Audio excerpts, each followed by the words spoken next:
Oke, kita mulai lagi ya teman-teman semuanya.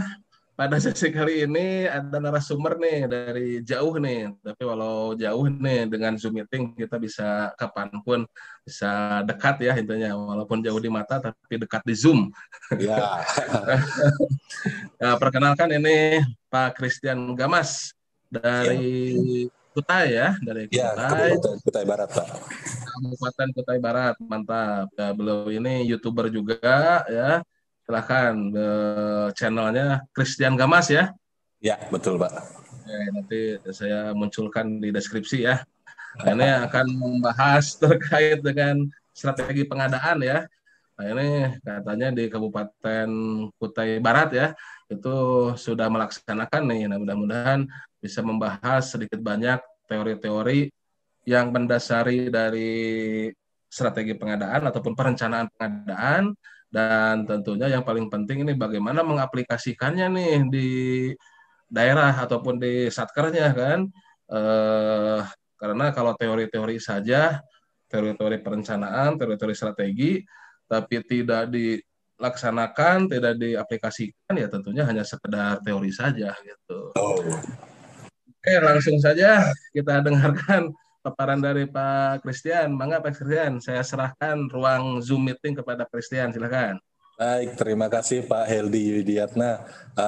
Saya mohon izin Pak untuk share screen Pak ya. Oke, sebelum saya masuk ke pembahasan gitu ya Pak ya, Pak Heldi, saya perkenalkan terlebih dahulu kepada teman-teman sekalian bahwa saya Christian Gamas, nama lengkapnya biasa dipanggil Christian, walaupun banyak yang lebih suka singkatnya panggil Gamas gitu ya. Tapi ya saya sering bilang, wah ini fam saya gitu. Tapi ya tetap aja. Tapi nggak masalah lah mau dipanggil Christian atau Gamas terserah. Posisi saya saat ini sebagai uh, Kasubag Perencanaan dan Pembinaan. Jadi dengan modal draft Perpres yang merubah Perpres 54 2010 yang terakhir kali diubah dari jadi 4 2015 itu Pak, kita sudah punya UKPBJ sebenarnya sejak tahun 2016. Nah, memang waktu itu sempat dibuat jadi badan pengadaan barang jasa, DPRD sudah setuju, tapi pada tanggal 8 September 2016 downgrade jadi bagian lagi gitu, seperti arahan pusat yang memang membidangi pemerintahan daerah. Nah, jadi memang kita sudah menyadari bahwa pada prinsipnya pilar untuk modernisasi pengadaan gitu ya sebagai center of excellence itu memang ada di SDM dan juga di kelembagaan Pak Heldi. Nah, dan dalam fungsinya memang akhirnya kita pakai nomenklatur yang agak aneh gitu ya. Kalau saya di perencanaan dan pembinaan itu sebenarnya ekuivalen dengan advokasi dan pembinaan sebenarnya kalau di UKPBJ yang lain. Nah, memang ini kita baru merubah perbubnya baru direvisi gitu ya, Perbub 2016 direvisi di 2021 dan nanti kemungkinan akan diubah lagi. Nah, memang kami punya layanan advokasi perencanaan dan persiapan itu memang sudah kita laksanakan sejak tahun 2017 Pak Eldi, dan 2018 ketika memang secara garis besar ketika Perpres pengadaan kita sudah menganut best practice yang ada di dunia internasional untuk pengadaan publik. Nah, jadi memang kita sudah sadari bahwa ya perencanaan pengadaan ini dan pengadaan barang jasa ini semakin lama semakin strategis gitu ya. Tidak bisa cuman sekedar ya kita masih fokus kepada yang seperti di Perpres 54 tahun 2010 pasal 3 bahwa pengadaan barang jasa pemerintah dilaksanakan dengan swakelola dan atau pemilihan penyedia. Nah, kan ini geser ya Pak Heldi ya. Jadi kita lebih ke arah pengupayaan untuk advokasi strateginya. Artinya memang kita ya pengadaan barang jasa ini tadi jangan dianggap sebagai sesuatu yang sifatnya tekstual, prosedural. Kita lebih ke arah gimana nih strateginya untuk meningkatkan ya value for money ya tujuan gitu kan. Nah, jadi kan bergeser dari pasal 3-nya Perpres 54 yang ke pelaku swakelola dan pemilihan penyedia, kita sekarang bergeser ke swakelola dan penyedia gitu ya.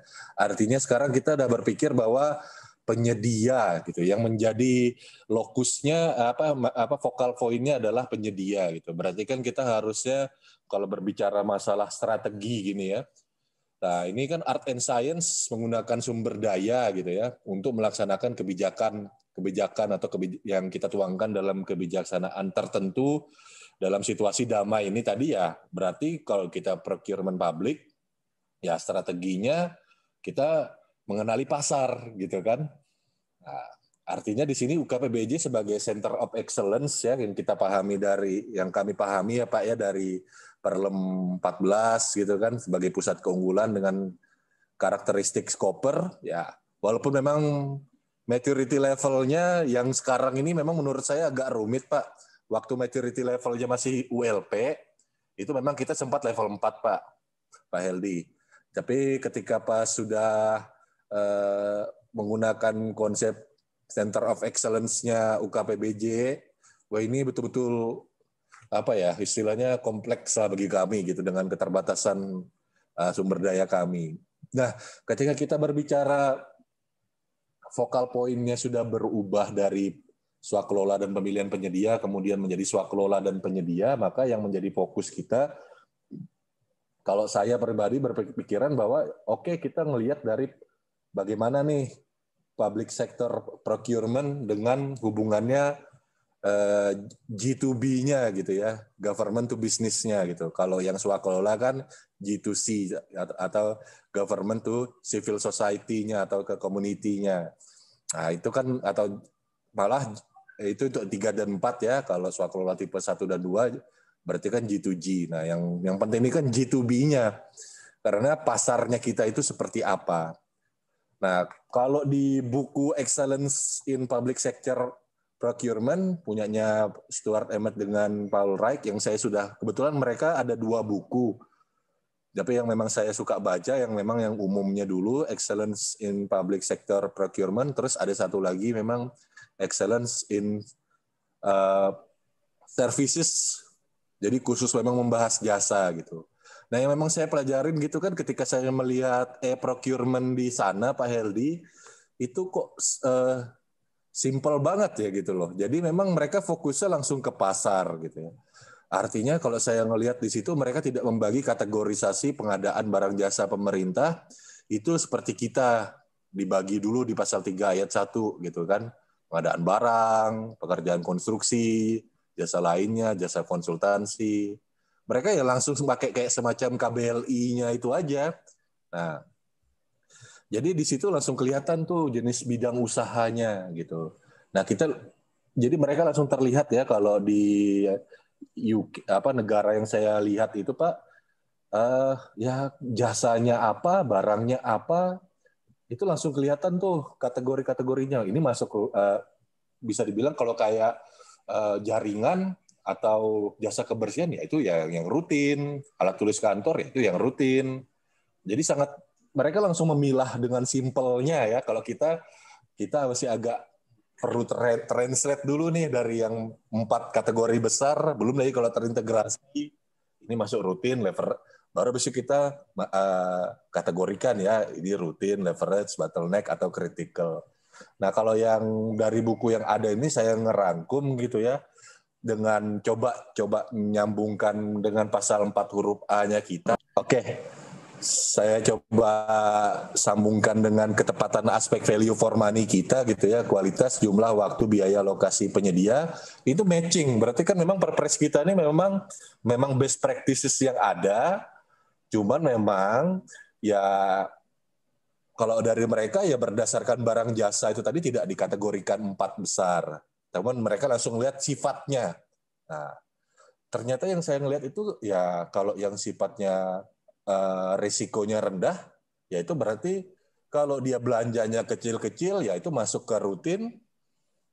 Kalau dia belanjanya besar sekaligus, maka jadi daya ungkit atau leverage. Nah, makanya kan kalau yang risikonya rendah ini, Pak, ya berarti yang prioritasnya adalah biayanya bisa ditekan gitu ya. Nah, Tapi ada dalam kondisi tertentu yang ada kompleksitas tertentu gitu ya, itu resikonya tinggi. Nah, kalau spendingnya kecil-kecil, ya risiko akan termasuk dalam kategori bottleneck.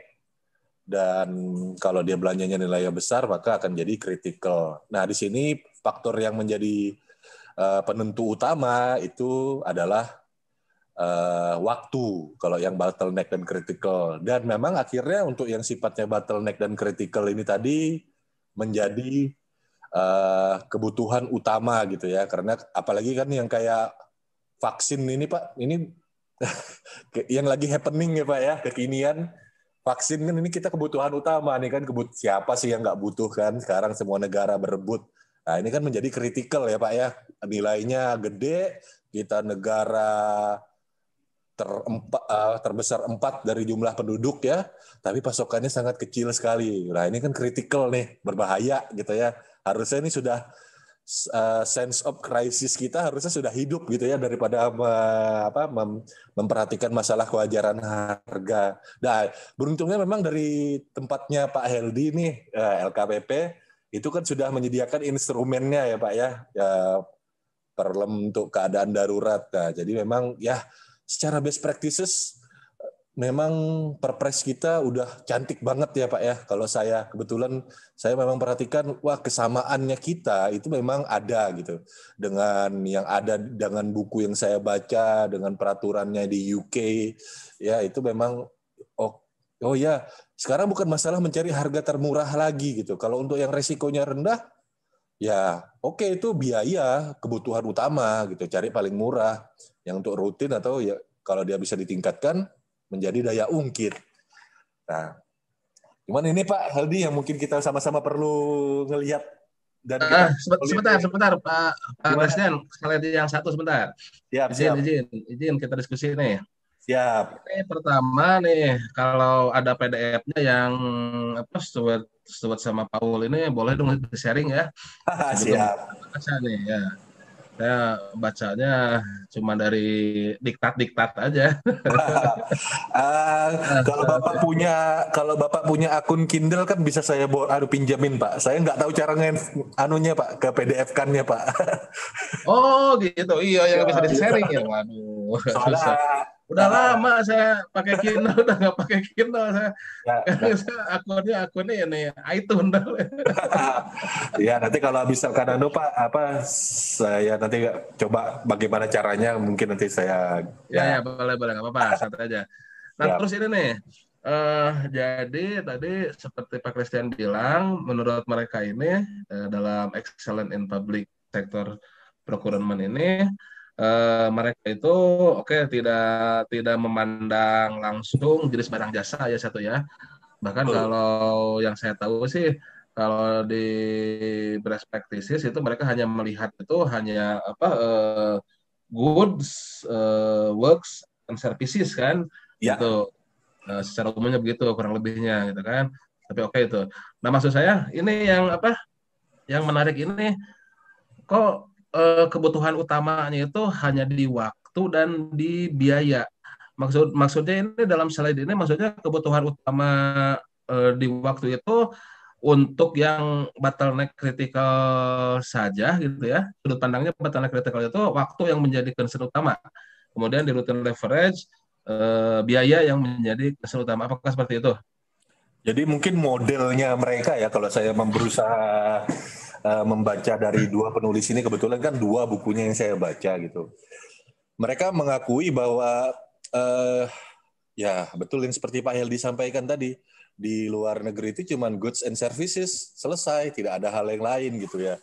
Jadi terkadang terutama yang di buku yang satunya Pak, Excellence in Services Sector Public Sector Procurement, itu dikupas tuntas. Jadi ini memang jadinya akhirnya menjadi memilah metode evaluasi dan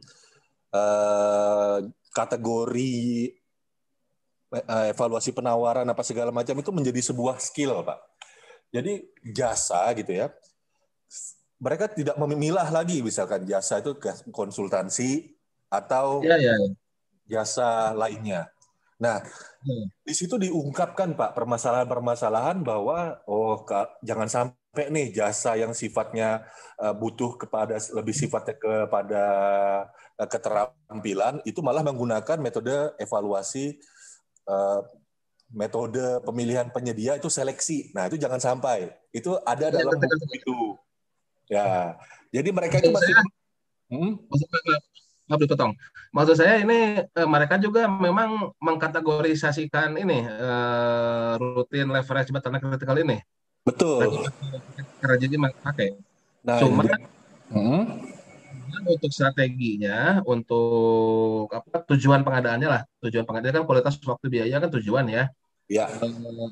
Mereka bottleneck dan critical itu tujuannya disamakan, yaitu waktu yang menjadi concern utama. Kalau dalam ya dari SCM ITC kan per kuadran ini masing-masing punya strategi masing-masing tuh untuk mencapai tujuannya nih. Masing-masing strategi. Kalau rutin kan bagaimana administratifnya ini jadi kayak gambar burung itu si burung ya. Kalau di rutin burungnya santai. Leverage kan burungnya menekan harga, menekan price ya. Cost sehingga price bisa rendah. Terus di bottleneck kan gimana caranya biar si bottlenecknya itu bisa lancar lah gitu kan, bisa lebih jangan sampai nyekik lah gitu kan, biar nggak jadi hambatan lah gitu kan. Kan bawa bom tuh gitu kan kurang lebih. Jadi masing-masing kuadran punya strategi. Cuman maksud saya dari tabel ini seolah-olah si strateginya itu bottleneck critical disatukan gitu, bahwasannya concern-nya bottleneck critical ini waktu yang paling utama, yang lain sekunder, rutin leverage, utamanya di biaya. Apakah seperti itu?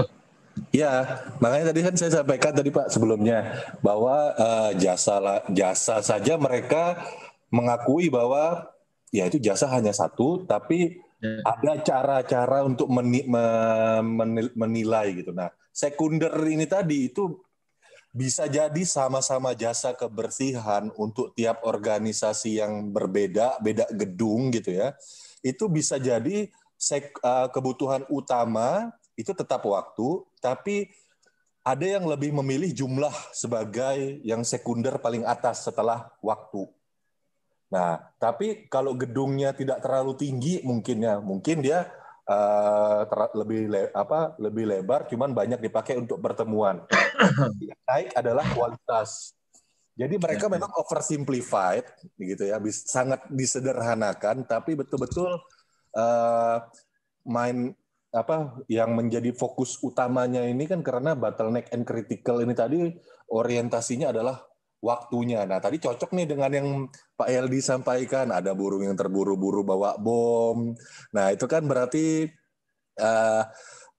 kalau bomnya itu tidak segera cepat sampai tujuan kan dilepas kan lambat kan meledak di tangan Pak. Nah, jadi itu mungkin yang menjadi pemikirannya mereka gitu bahwa waktu adalah kebutuhan utamanya gitu. Karena kan memang strategis gitu.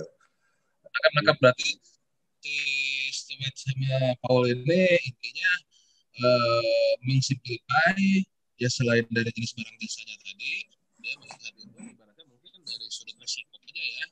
Mohon maaf Pak, suaranya Pak agak jauh Pak. Oke, sorry Pak. Belum jelas. Hujan nih sini. Iya. Jadi intinya di sini disimplify, disederhanakan ya. Jadi dari sisi risknya saja mungkin ya dibaginya itu ya. Dari sisi risikonya saja gitu kan ya. Sebagai filter awal ibaratnya, selain menyederhanakan jenis barang jasa ya. Gitu berarti. Oke deh, lanjut dulu lah. Kita lihat. Intinya berarti saya bisa pegang bahwasannya konsep yang dari Pak Christian ini lebih menyederhanakan nih ya gitu. Dari ibaratnya baik itu dari yang ada di PRPS maupun dari yang ada di ITC lah ibaratnya nih, di ITC ataupun di CHIPS lah gitu. Oke, lanjut. Baik. Menarik. Lanjut, ya. Jadi betul Pak Heldi, mungkin itulah kenapa juga ya saya sangat kagum dengan timnya di tempat Bapak gitu di LKPP gitu ya. Pasal 18 ayat 1 tuh kalau kita pelajarin memang sangat simpel ya, perencanaan pengadaan dimulai dari identifikasi kebutuhan, penetapan barang jasa, kemudian penetapan cara, jadwal, dan baru anggaran. Nah, kadang-kadang kan dalam tahapan perencanaan pengadaan ini tadi, nah makanya itu juga kan menjadi salah satu tujuan ya, kalau saya nggak salah kan tujuan yang di pasal 5 huruf A tuh, meningkatkan kualitas.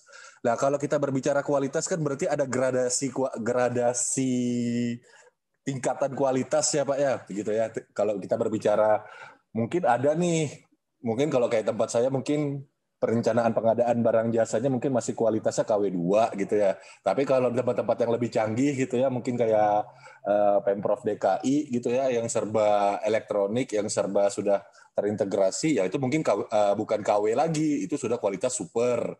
Nah, berbicara masalah perencanaan pengadaan ini tadi kan, makanya gradasinya itu tadi dari organisasinya memandang kualitas jumlah biaya setelah waktu yang filter awal Bapak sampaikan tadi. Kalau untuk bottleneck and critical, filter awalnya betul nih Pak, waktu. Nah, tapi nanti kan tinggal optimasinya nih, baiknya yang mana, kualitas jumlahnya. Nah, itu kan dasarnya identifikasi kebutuhan.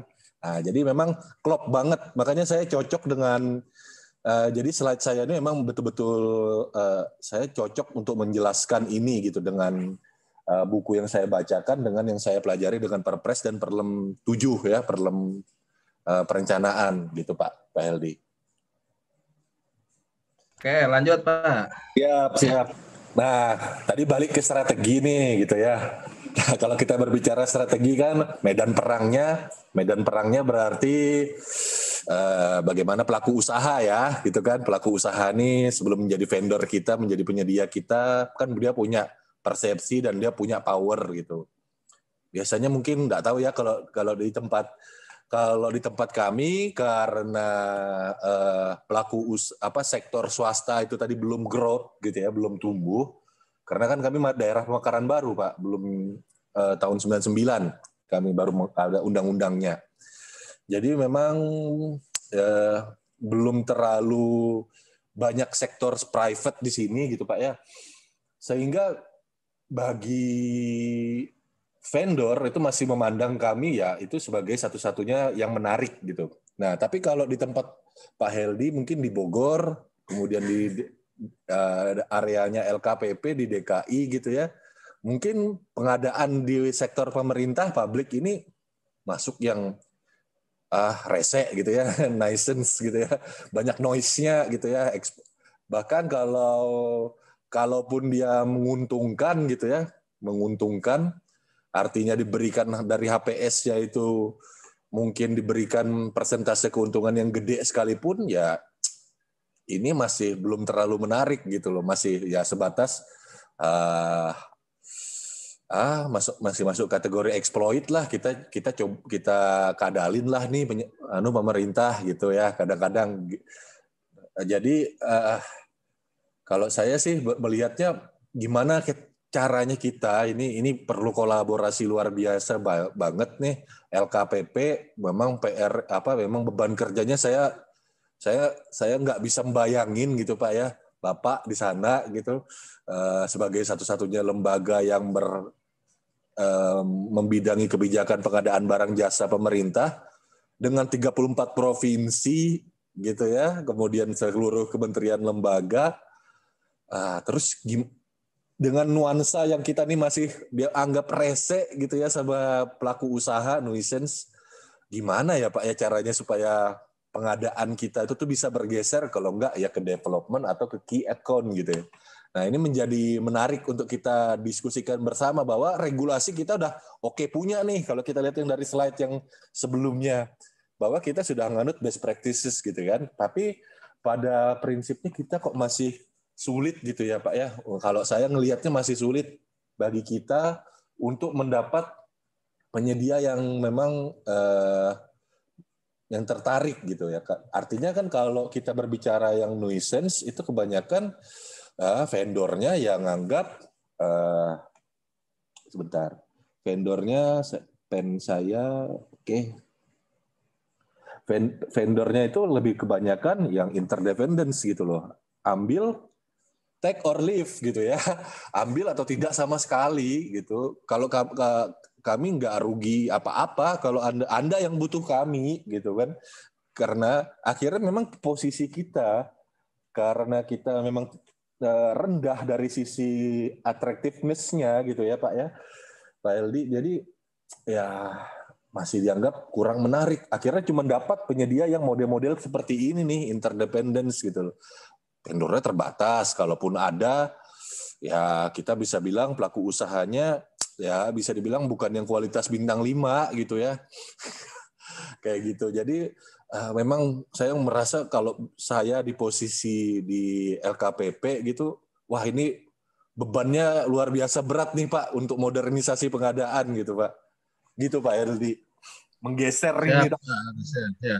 Ya, jadi ini emang kalau istilah strategi itu kan selain tadi kita melihat kondisi internal, tadi kan selain sebelumnya kayaknya kita melihat kondisi internal kan ya. Betul. Nah, melihat kebutuhan kita lah gitu kan, melihat kebutuhan kita selain ya mungkin nanti yang lainnya ada lagi gitu ya selain itu untuk melihat kondisi internal. Kalau ini sebetulnya kita melihat eksternal existing kan ya. Ya. Nah, gimana posisi eksternal kita gitu. Oke, lanjut. Oke, Ya. nah, secara teori begitu ya. Nah, nanti kita Ya. yang lebih serunya bagaimana aplikasinya nih. Silakan lanjut. Nah, siap, Jadi mantap. medan perangnya itu tadi, wah ini kita kan nggak mungkin nih selama-lamanya membuat posisi kita itu dari dipandang eksternal di medan perang itu sebagai dari sisi attractiveness-nya itu rendah terus-menerus gitu. Nah, jadi kita perlu membuat paket-paket kita itu tadi yang menarik perhatian gitu loh. Kalau bisa dari sisi pencairan itu tidak ribet, tidak terlalu birokratis gitu ya. Kemudian ya seterbuka mungkin. Kemudian ya kadang-kadang nih kan yang sering terjadi permasalahan, terutama teman-teman yang melakukan persiapan pengadaan PPK pasal 25, mungkin malah rancangan kontraknya bahkan sudah kelihatan tidak menarik gitu ya. Nggak dikasih uang muka, nah gitu kan. Kemudian pembayarannya dibayar sekaligus misalkan, tidak dibayar bulanan, padahal lazimnya mungkin dibayar bulanan di dalam komoditas tersebut, misalkan untuk jasa kebersihan. Ternyata di rancangan kontraknya by design dibuat dalam tahunan, kan itu tidak logis. Nah kadang-kadang hal-hal seperti itu kita nggak sadari, kita tidak perhatikan, kita cuman copy paste. Bahkan saya pernah nemu nih kontrak jasa kebersihan SSKK-nya Pak itu kendaraan Pak, saking copy pastenya gitu Pak. Sering. Nah itu luar biasa itu. Jadi kontraknya ini betul-betul wah, penyedia yang bagus gitu ya. Itu aduh pemerintah nggak menarik gitu loh. Nah jadi ketika kita naikin HPS-nya sekalipun gitu ya, naikin HPS estimasi kita dengan memberikan profit yang mungkin profit sebenarnya tidak dibatasi kan, kecuali yang untuk konstruksi gitu kan, karena di konstruksi memang di Perlem memang sudah disebutkan gitu. Nah, tapi kalau yang lain kan tidak dibatasi gitu. Ketika kita mungkin menetapkan lebih dari yang lazimnya dipakai mungkin 20-30%, itu pun masih ya dominan supplier gitu ya, atau vendor gitu yang masih dominan, yang masih kami masih ya Anda sebenarnya yang perlu kami gitu, bukan kami yang perlu Anda pemerintah. Akhirnya ya biaya transaksi kita tinggi. Nah, biaya transaksinya kita tinggi. Kemudian penjual itu ya masih sama gayanya gitu ya, sengak gitu ya. Dapat memaksakan kepentingannya dan yang lain-lain. Jadi kita masih kalau kita tidak merubah attractiveness kita di mata vendor, ya kita akan selamanya dipermainkan pasar. Nah, gimana caranya kita mengubah ini gitu? Oke. Ya, ini yang What should we do? Coba selanjutnya gimana? Apa yang harus kita lakukan? ya pertama ya kita buat bahwa paket-paket kita itu ya kita pelajari pasarnya gitu. Kita jangan mau dipermainkan pasar, tapi kita mainkan pasarnya. Nah, ya kita jadi cocok lagi nih, matching lagi dengan kondisi di tujuan perpres bahwa ya usaha mikro, kecil, menengah. Nah, itu kan dapat apalagi dengan Undang-Undang Cipta Kerja ya pasal 93 kalau nggak salah. Itu kan 40% tuh. Nah, untuk usaha mikro, kecil, menengah, UMKM dan koperasi kalau saya salah ingat. Nah, ini kita dari atraktifness-nya, sorry. Atraktifness-nya kita usahakan untuk naikkan gitu ya. Nah, salah satu upaya untuk meningkatkan atraktifness-nya kan pemberian uang muka untuk usaha usaha kecil ya, mikro dan kecil. Itu kan 30% ya Pak Heldi ya. Ya. Nah, itu kan uang mukanya. Nah, jadi mereka bisa diberi cash flow yang lebih segar gitu ya. Maka sekarang Pak Christian ada isu ya, tapi nggak tahu jadi atau enggak. Itu mau sampai 5 atau bahkan 10 atau sampai dengan 15 miliar bahkan untuk usaha kecil. Wah, Baru isu tapi baru isu, bocoran ini. Bocoran kita lihat nanti gimana ini. Siap. Kalau seperti itu, ini jadi makin ngeri nih Pak. Nah, lupakan. Itu bocoran aja. Lanjut. Ya, off the record ya Pak ya. Oke. Jadi kalau yang kita memang perlu pengendalian kontrak yang lebih kuat di sini gitu ya. Ketika kita masuk kita berusaha untuk mengembangkan attractiveness kita gitu ya dengan kondisi pasar yang memposisikan kita yang menjadi lebih dominan gitu. Nah, kemudian yang lebih enak lagi gitu ya, kita kalau dalam kondisi what should we do gitu ya, apa yang harus kita lakukan ya kita perhatikan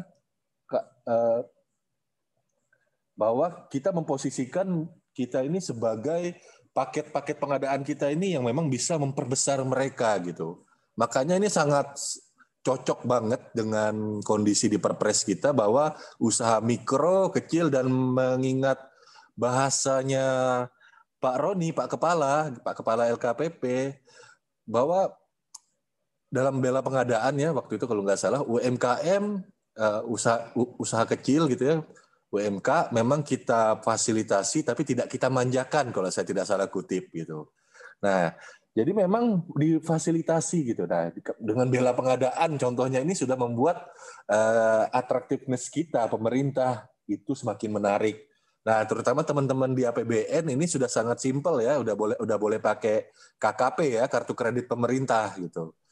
Nah, ini menjadi semakin memudahkan. Jadi bagi teman-teman di pelaku usaha mikro, usaha kecil kan memang yang penting itu cash flow. Jangan terlalu lama pembayarannya gitu.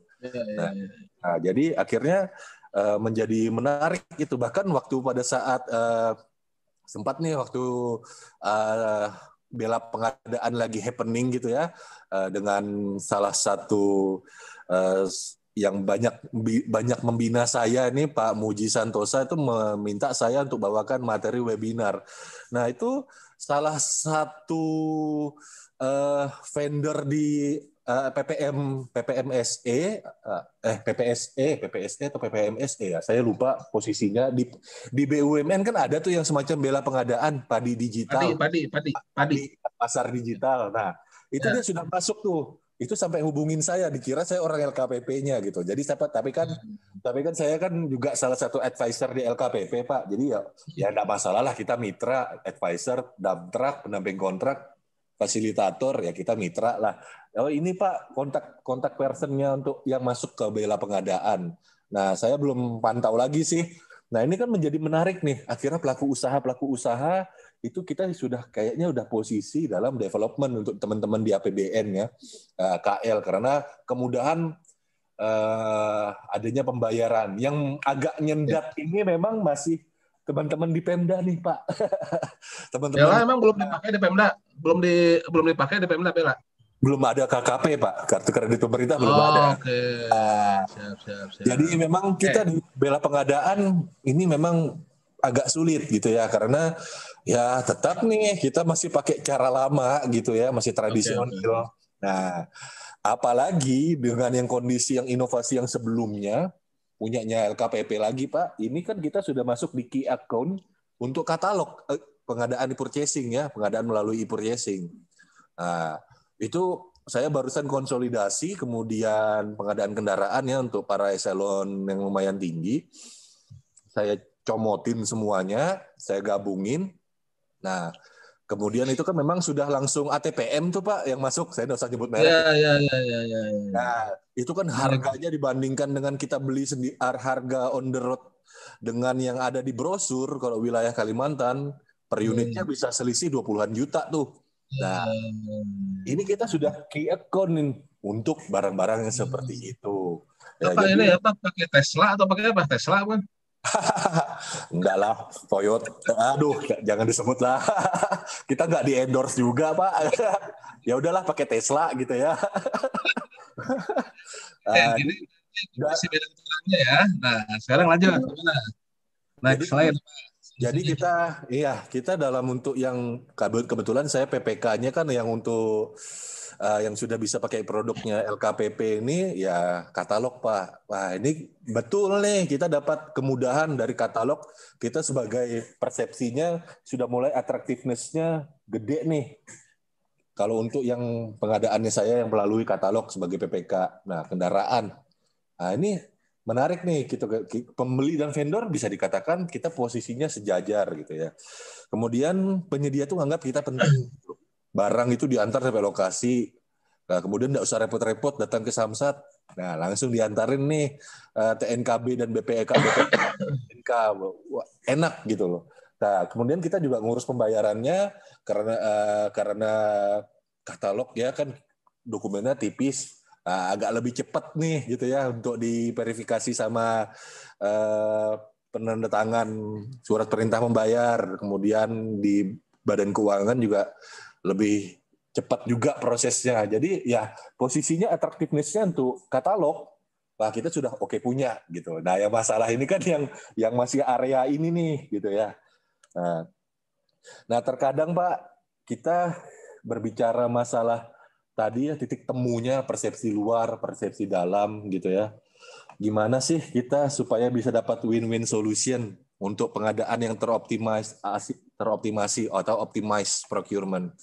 Nah, ada beberapa hal ya gitu ya Pak ya. Kalau saya ya kita berbicara barang-barang yang ada tadi, makanya nih sifat gradasinya itu kalau di buku ini ya Anda yang tentukan sendiri gitu Pak. Nah, jadi bisa jadi sesama jasa mungkin statusnya kritikal, bisa bottleneck, bisa rutin, bisa leverage gitu. Nah, saya coba cocokkan dengan apa yang ada tadi gitu kan. Saya dari tabelnya mereka yang saya tambah cuman masalah di sini saja gitu ya.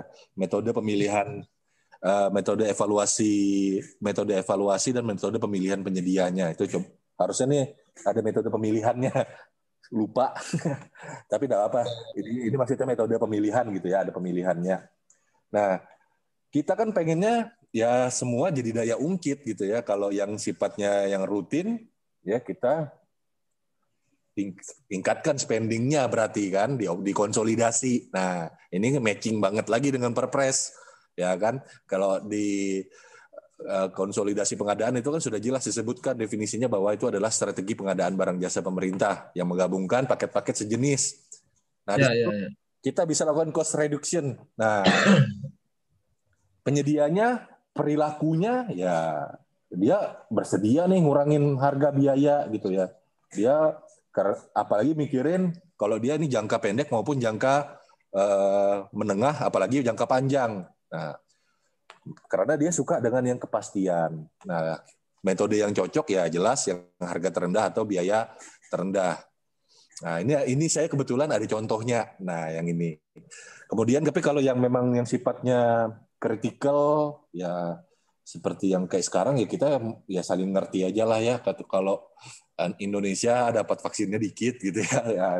Jadi ya karena kita statusnya seperti ini. Nah, kalau kita bisa buat inovasi gitu ya supaya ya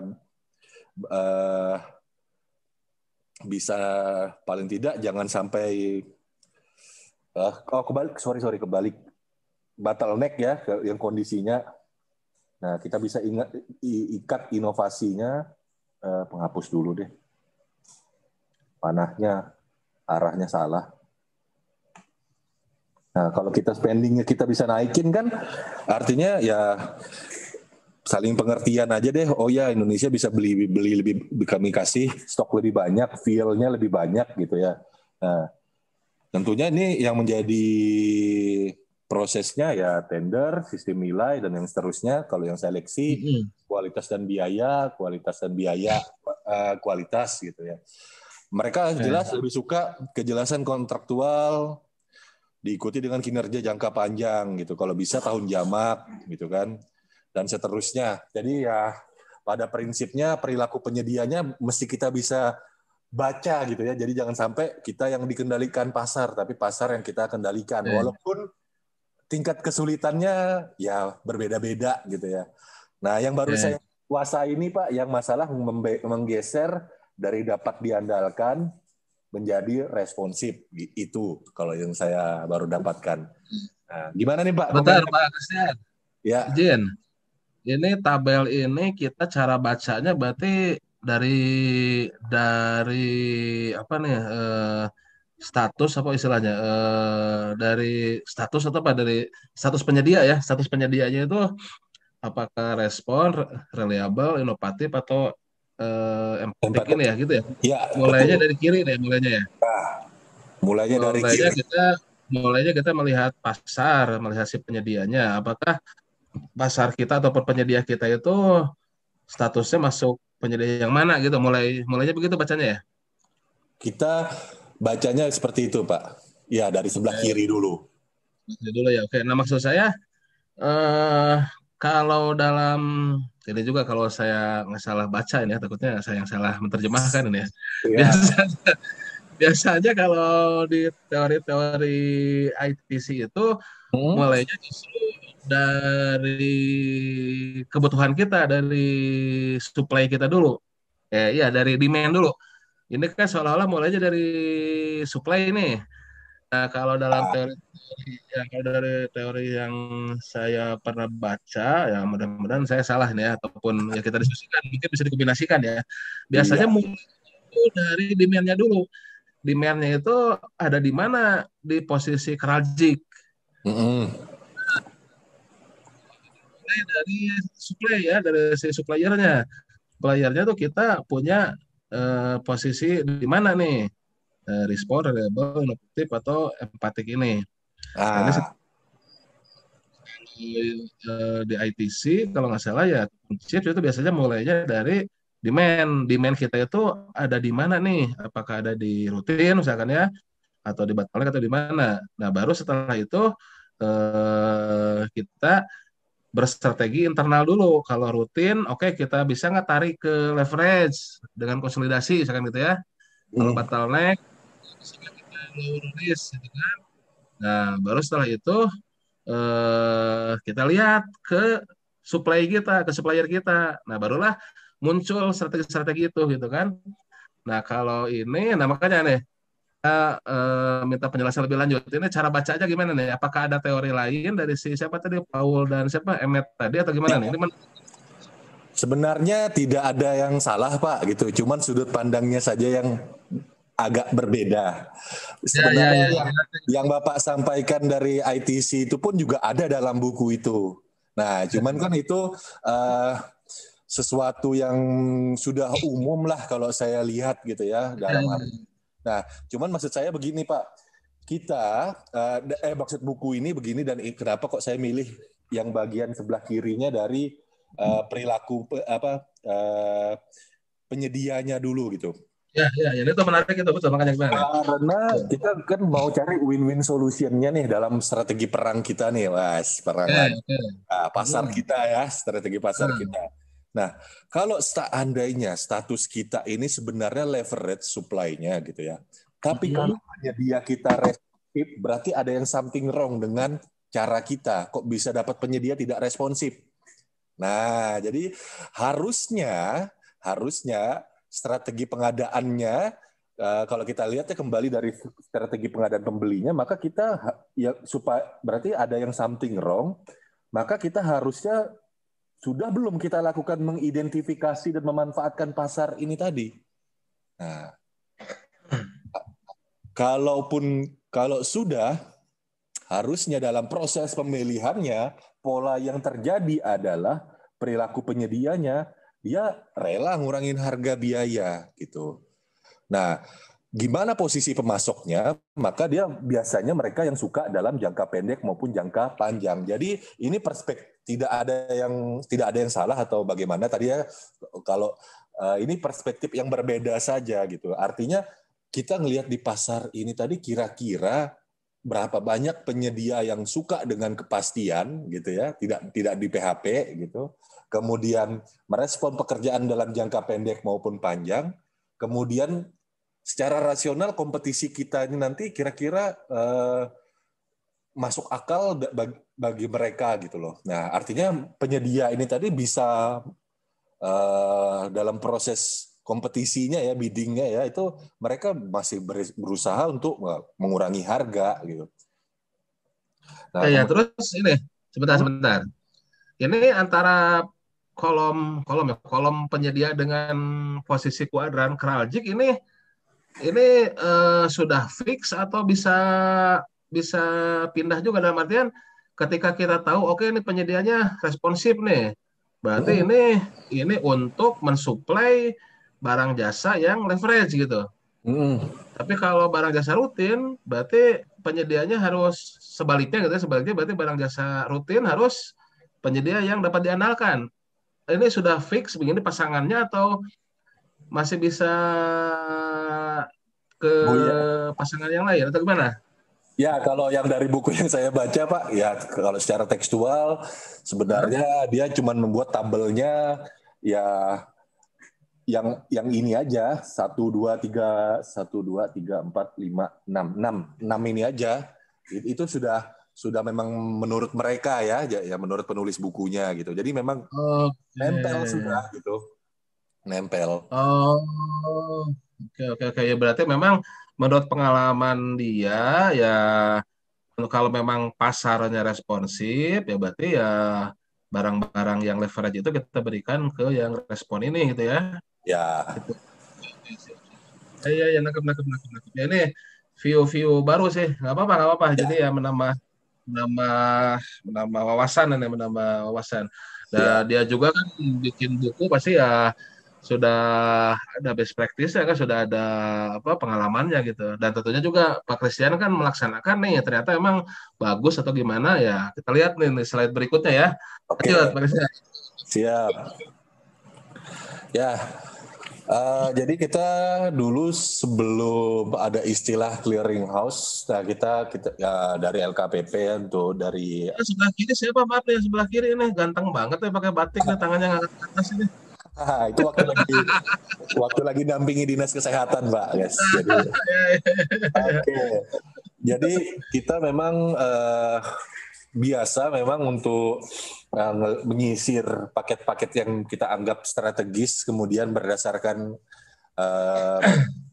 keluaran masuk input, ya outcome, kemudian output yang diharapkan dari program kegiatan. Kalau kami di Pemda kan program kegiatan subkegiatan sekarang. Nah, jadi kita melihat bahwa di sini ya kita dampingi dari tahapan perencanaan hingga persiapan. Gimana sih untuk secara strategi. Jadi kita langsung sampai bantu nih, Pak, Bapak, Ibu, PPK. Ini nih tanggalnya, ini Bapak harusnya misalkan di Februari minggu kedua, ini Bapak, Ibu udah harus selesai nyusun persiapan pengadaan, HPS, rancangan kontrak, dan spektek atau KAK.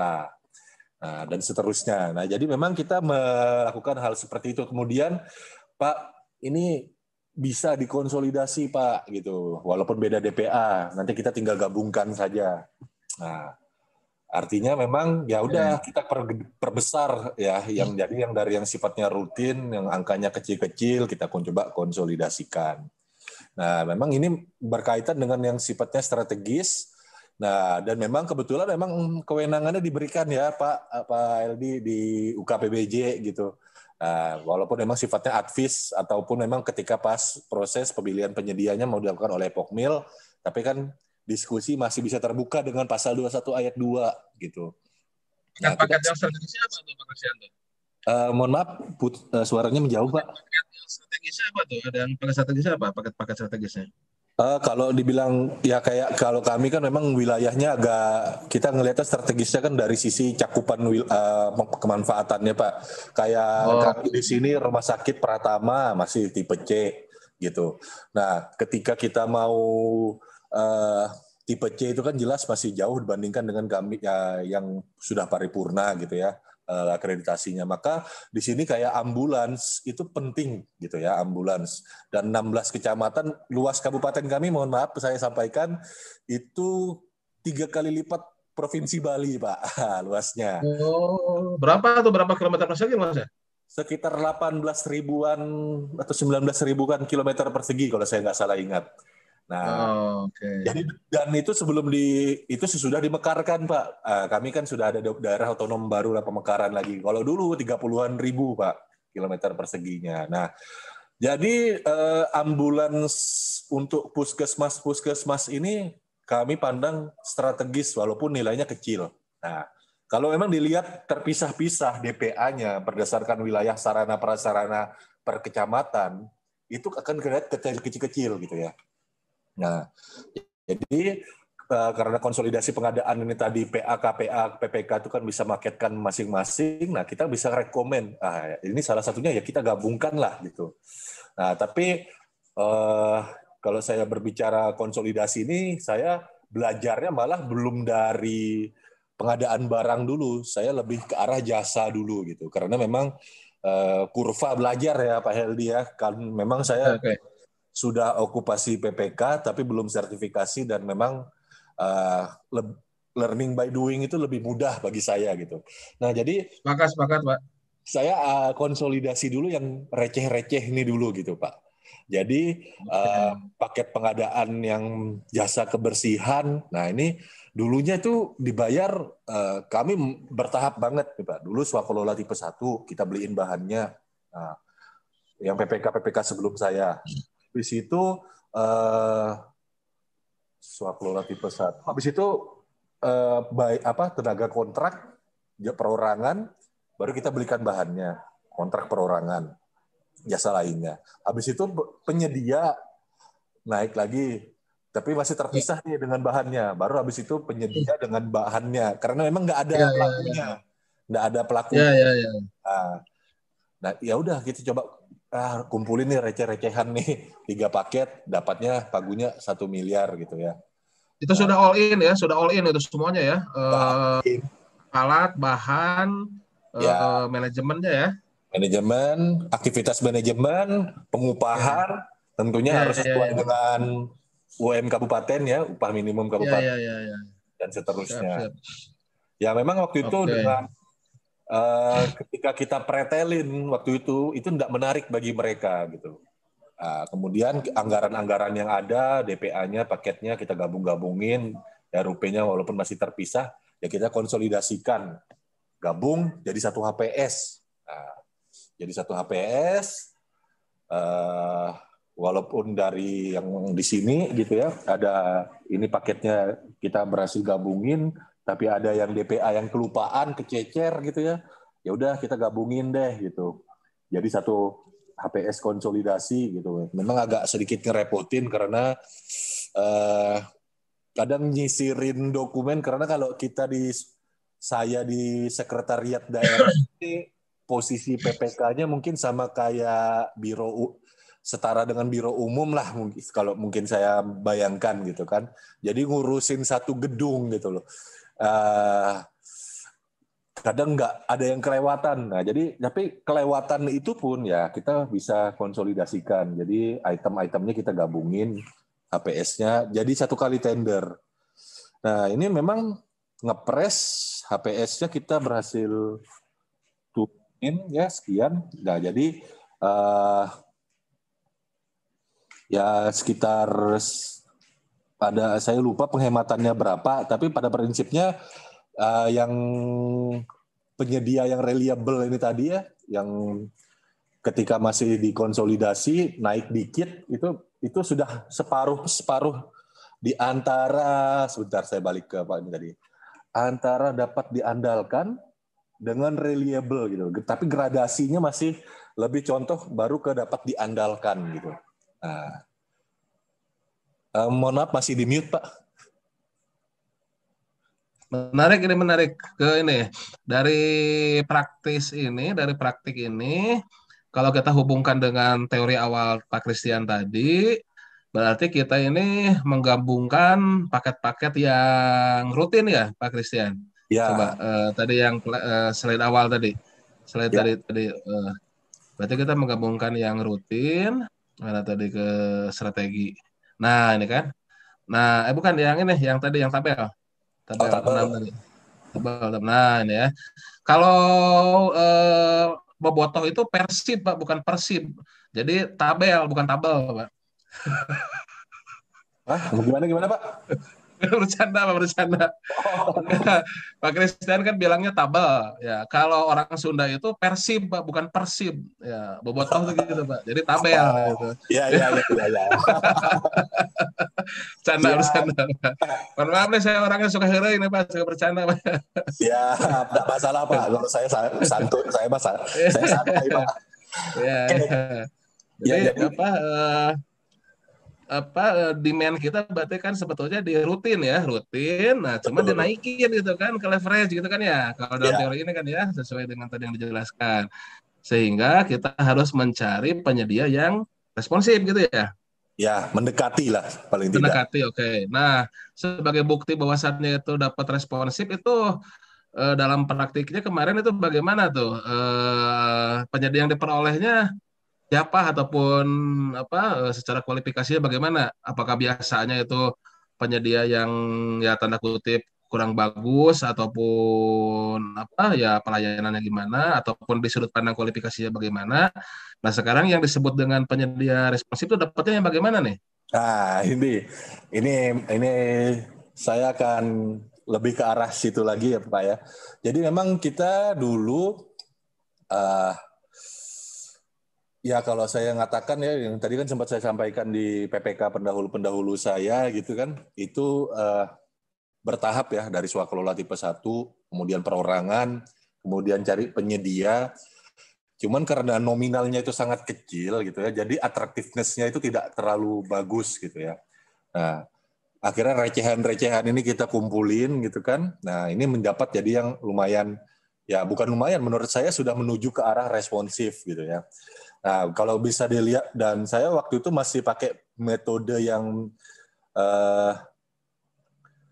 tender biasa gitu ya, karena masih belum bisa membuat spesifikasi yang sangat rinci, sangat rigid waktu itu. Nah, cuman pada prinsipnya faktor kepuasan dari end user, Pak. Nah, bahwa sarang laba-laba sudah tidak ada lagi gitu ya. Itu yang paling yang lucu-lucuannya kayak gitulah. Kemudian keramahan, Pak. Nah, keramahan. Jadi ketika kita lewat apa segala macam itu enggak langsung, misalkan kita lewat nih lagi di pel. Kalau yang lama mungkin ini nih mondar-mandir. Nah, yang ngomel, marah ke end user gitu kan. Kalau yang sekarang silakan Pak. Terus dia kayak di mall-mall gitu kan, kalau kita lagi lewat pas lagi di pel, dia akan ke arah lain dulu. Tunggu kita nggak ngelihat, baru dia ngepel ulang kalau ada kotoran baru. Nah, jadi SOP-nya lebih bagus ya SOP-nya ya. benar SOP-nya lebih bagus.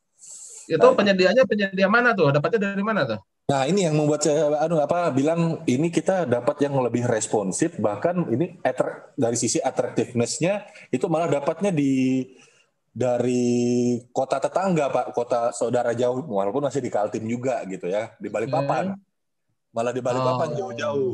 Dan Nah itu jadi sudah memang ternama tuh. PT itu sudah memang ternama ya. ya Terkena bagus. ya Dari pandangan umum lah ini secara pandangan umum lah ya.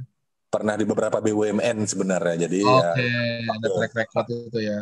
ya jadi Satu hal itu nih Pak Christian nih, satu hal lagi Pak Christian punten. ya Tapi kalau ini nanti kurang bagus, kita potong aja nih. Soalnya agak sensitif nih yang ingin saya tanyakan nih. siap. Nanti kalau kurang pas kita potong. Tadi kan cerita mulainya ada PPK terdahulu, ada swakelola dulu, terus beli bahan, beli masing-masing lah, dipecah-pecah gimana lah itu kan. Nah ini juga saya juga pernah mengalami sebetulnya ya. Nah itu akan ada resisten biasanya. Yang kalau yang saya alami ada resistensi itu. Karena tanda kutip di dalam situ ya ada tanda kutip lahan-lahan yang hilang itu. Lahan-lahan yang hilang ya itu ya. Saya tidak Ah, perlu lebih detail lah, nanti takutnya harus dipotong videonya nih. Pokoknya baik, ada sudah mengerti lah gitu ya. Ada lahan-lahan yang siap. hilang bagi beberapa pihak, baik itu internal ataupun internal 2, internal 3 dan sebagainya gitu. Nah ini bagaimana tuh yang dialami Pak Christian? Ada nggak seperti itu tuh? Jujur saja Pak, saya untuk memitigasi resiko hal ini belajarnya malah dari kantor Bapak. Nah, Karo Karo BU apa Karo Karo Karo umum atau BMN ya, saya lupa Pak. Aduh, saya lupa tuh Pak siapa namanya. Waktu pas pembinaan Probity Advisor Pak, saya itu dapat sharing dari beliau gitu. Nah, jadi begini Pak, yang menarik ya waktu kan kalau di LKPP facility management, building manajemennya kan memang dikonsolidasikan bahkan sampai driver Pak ya. Nah, itu boleh sampai nyebut nama tuh para pekerjanya. Nah, gitu. Nah, jadi resistensinya mereka ini tadi sudah saya reduksi bahwa kelangsungan pekerjaan Anda itu tidak terganggu gitu loh. Artinya kami itu di dalam spesifikasi sudah nyantumin nih nama-nama Anda. Anda tinggal ikut, siapapun penyedianya pasti akan membina Anda. Anda tidak akan kehilangan pekerjaan. Jadi pada prinsipnya saya juga mengapresiasi lagi, nah ini mengapresiasi perpres kita lagi gitu ya. Perpres pengadaan di pasal 68 nih, pengadaan berkelanjutan, ayat 2. Aspeknya yang ada itu kan ekonomi, sosial, dan lingkungan hidup. Kadang teman-teman ini milih salah satu nih, ekonomi dulu, sosial dulu, lingkungan hidup. Padahal itu bisa dikombin tiga-tiganya. Nah, termasuk dalam ekonomi, Pak, sosial, itu kita kan bisa by design juga program yang untuk meningkatkan attractiveness-nya. Jadi saya mempersyaratkan bahwa Anda sebisa mungkin, tapi tidak memaksa, itu ya spesifikasinya, cuman sebisa mungkin menggunakan tenaga kerja yang diseleksi dari uh, tenaga kerja lokal, karena Anda pasti untung, Anda pasti save, karena Anda tidak perlu bayar biaya pemondokan. Nah, kan itu juga salah satunya. Kemudian sebisa mungkin untuk bahan yang memang sifatnya tidak kritik gitu ya, untuk seperti chemical ya kayak sapu apa segala macam ya beli di pasar lokal terdekat. Nah, itu kita rancang sebagai bagian dari spesifikasi dan juga hal yang sifatnya kontraktual. Nah, resistensinya jadi tidak ada, Pak. Sebenarnya kan permasalahannya teman-teman yang resisten itu tadi kan karena mungkin ya perpres sama kita juga belum menganut anggaran berwawasan pembangunan berkelanjutan ya.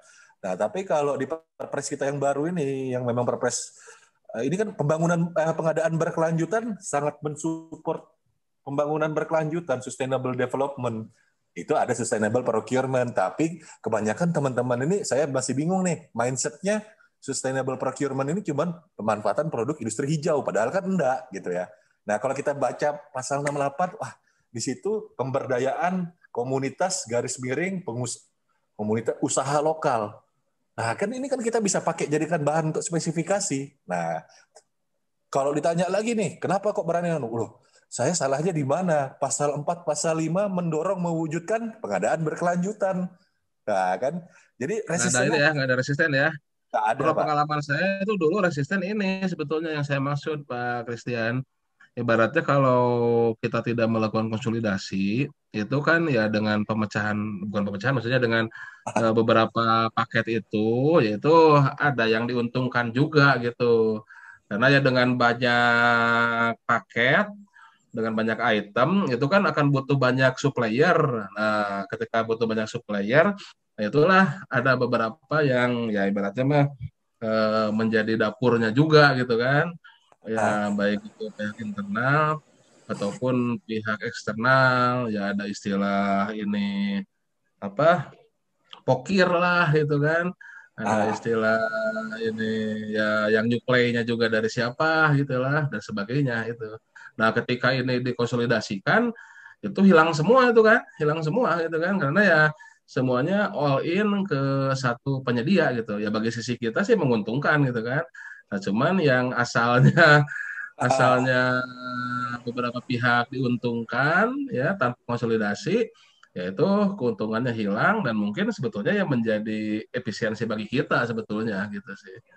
Ya, kalau untuk yang hal seperti itu ya saya dibenci Pak. Tapi saya mah pakai kacamata kuda aja. Udah ya, jadi merahnya kuda nih ya. Merahnya kuda bukan. Langsung kayak gitu aja gitu ya. Jadi ya pada prinsipnya resistensinya kalau untuk yang seperti itu cuman jadi omongan bahwa Oke. di sosmed saya dibilang seolah-olah pengen memperkaya diri gitu. Padahal sebenarnya saya nggak dapat apa-apa gitu kan.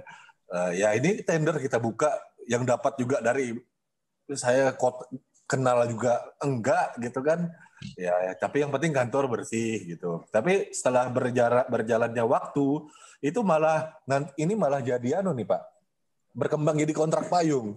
Peminatnya kalau kami kan perangkat daerah total ada sekian puluhan gitu ya Pak ya. Itu malah peminatnya malah makin banyak. Akhirnya malah hubungin saya, gimana nih caranya supaya kantor kami bisa kayak kantormu. Nah nanti kita akan bahas sampai situ tuh Pak, gitu. Oke, lanjut Pak, lanjut. Nah, ini udah di sini udah jam 5, lebih 5 lebih di sana udah jam 6 nih. Takutnya keburu malam nanti di sana. Kalau saya Pak, dokter Pak. Mondok di kantor. Ya, istri dokter, suami dokter ya. Ya, mondok di kantor tapi gitu ya. Ya. Kalau kalau dokter saya udah lewat Pak. Sekarang rektor saya Pak. Apa itu Pak? Ngerek di kantor. Siap. Nah, Oke. Nah, yang receh-receh lagi Pak gini ya. Tapi menurut kami strategis ini adalah ambulan Pak gitu ya. Ambulan pusling ya, puskesmas keliling. Pusling ini juga kadang juga diposisikan untuk memobilisasi pasien juga ke ibu kota kabupaten maupun ibu kota ke kabupaten tetangga. Kalau dia pakai BPJS kan harus bertahap ya. Vaskes akreditasi tipe C ke tipe B dulu ke kabupaten tetangga, baru ke tipe A Pemprov. Nah, terkadang fungsinya kendaraan-kendaraan ini menjadi penting gitu. Nah, ini waktu itu masih dipisah paketnya seperti yang Bapak lihat di sini. Nah, ini kami meyakinkan stakeholder kami gitu ya dalam hal ketika pada saat mereka penganggaran oke lah, itu hak Anda gitu sudah lewat. Nah, tahap persiapan nih gitu. Nah, tahap persiapan kami buat advis gitu kan. Ini sebentar, pusling double itu maksudnya apa nih? Itu salah. Typo. Nah, kan di convert dari Pak, dari Simda, jadi langsung typo aja itu, typo dari operator. Padahal double gardan Pak. Oh, siap. Ya, siap. Ya. Oke. Saya pikir ada ini baru gitu, model baru. Ya, lanjut. Ya, jadi pakai puslingnya seperti itu. Ya. Jadi ketika di analisa gitu kan per kecamatan beberapa ada puskesmas Besi itu kecamatan Damai, Long Iram, Dilang Putih itu Bentian yang berbatasan dengan Kalteng, puskesmas Damai, Dempar, Nyuatan. Oke, nah ini kecamatan yang mencar gitu. Nah, saya cuma berpikir begini aja, loh, memang betul penempatannya mencar, tapi kan kita bisa nih Anda pengadaan serah terimanya di Dinas Kesehatan, nanti tinggal minta teman-teman di puskesmas ambil. Nah, jadi nggak perlu nih dipisah-pisah, tinggal dikonsolidasikan saja. Kita nggak capek-capek tender berkali-kali. Nah, itu jadi kita ya gabungkan saja gitu kan secara lisan. Oke, kita gabungkan. Nah, jadi spesifikasinya jelas, kita standarisasi, kemudian HPS-nya, kemudian diusulkan non-itemized ya. Jadi ya sudah biar satu pemenang aja gitu loh. satu penyedia aja. Nah, jadi RUP yang sudah terpencar-pencar ini tadi kita satukan, gabung. Nah, itu dapat ini total efisiensinya kurang lebih 1 miliar. Gitu, 1.038.400.000. Nah, dari proses ini kan pengadaan tahun berapa ya? Saya sampai lupa kerjaan ini. 2020 kemarin. Ini ambulan, Pak. Pusling, Pak, puskesmas keliling, tapi ya kadang dikombine gitu. Nah, jadi itu wujud fisiknya ambulan gitu atau gimana? Ya mirip lah, mobil. Pak. Ya? Mirip, Pak. Mirip. Oh, oke. Bukan konstruksi kan ya, bukan ya? Bukan, pusling itu dia kan kalau di tingkat desa itu ada puskesmas pembantu. Nah, pusling ini biasanya sifatnya untuk kendaraan operasional, kemudian juga bisa berfungsi untuk mobilisasi pustu ke puskesmas. Kalau puskesmasnya punya ambulan maka ke ibu kota kabupaten pakai ambulan. Kalau tidak ada ambulan maka pakai pusling ini untuk mobilisasi pasiennya gitu, Pak. Ini yang menang CP semua ini ada hal yang menarik nggak ini? Bukan berarti usaha kecil ini? Ya. Yang masuk ini CP ya, bentuknya banyak bentuk CP ini. Ini apa memang usaha kecil semua atau bagaimana nih? Waktu itu kita buka seluas-luasnya saja sih, Pak. Kan waktu itu masih SPSE bisa kecil dan non kecil. Ya, nah, maksud saya berarti memang pasar pusling itu, pasar ambulan itu masih banyak CP berarti gitu ya? Iya, Pak. Saya juga bingung, Pak. Ya, makanya ini ada hal yang menarik gitu, hal kecil. Berarti memang penyedia ambulan ini berarti masih banyak bentuk CP karena yang bangun Karsa ini CP atau PT bukan ya? Nggak disebutin ini. Seingat saya CV, Pak. CV juga, berarti semua CV kan ya? Nah, makanya menarik ini, berarti semua pasar penyedia ambulan kemungkinan harus lebih lanjut ya. Cuman yang masuk ke sini berarti CV semuanya ya. CV kan ya relatif. Terlepas omsetnya berapa, tapi ya manajemennya relatif masih inilah mungkin ya. Masih ya sederhana lah gitu ya. Oke. Nah, saya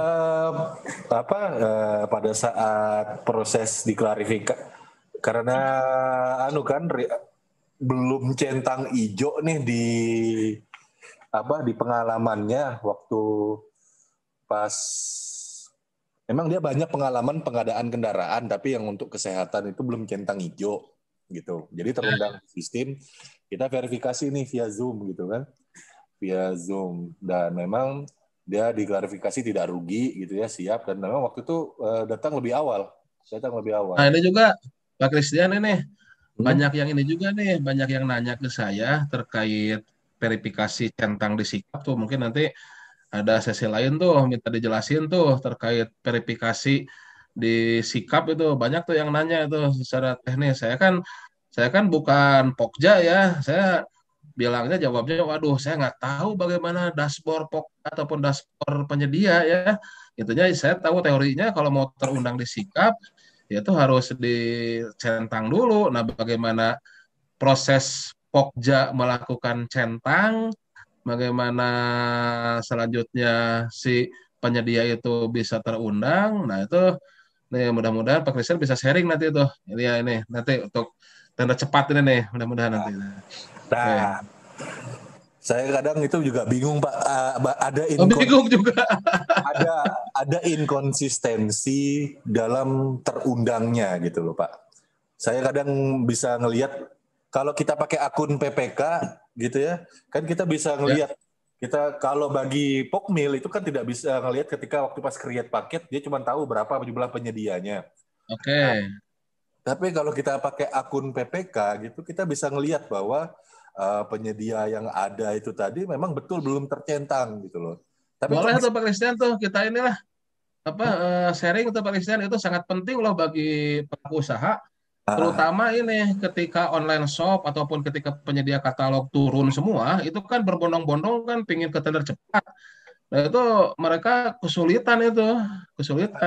ya bukan apa-apa, kita selaku apa ya yang berkecimpung dalam pengadaan, ya dalam artian kita bisa mempermudah pelaku usaha, terus bisa memberikan apa cara-cara yang memang benar. Yang ditakutkan kan karena nggak bisa channel, nggak bisa salurannya kita sediakan dengan baik. Nah itu cara-cara yang tidak baik yang ditempuh, itu yang saya khawatirkan gitu kan. Karena apa kemarin kan banyak yang turun tayang tuh di katalog itu. Betul. Karena ya penyedia agregat soalnya. Iya. Itu kan kita repot juga kan, kalau katalog kan sifatnya ya harus tangan pertama, bukan kayak konsinyasi atau agregat Iya. gitu. Salah satu Jadi kasusnya gini lah, salah satu kasus kecilnya ya. hmm, Jadi tender cepat, yang menang tender cepat siapa gitu ya, si A. Tapi ujung-ujungnya yang ngambil barangnya itu ya memang ke penyedia sebenarnya gitu kan. Nah penyedia ya, sebenarnya itu yang tidak bisa masuk karena permasalahan centang tadi gitu. ya. Cuman memang ada beberapa anomali Pak, saya ngelihat beberapa kali gitu ya. Pada saat saya sudah Pokja sudah pembukaan penawaran kan, saya sebagai PPK mantau jadwal nih.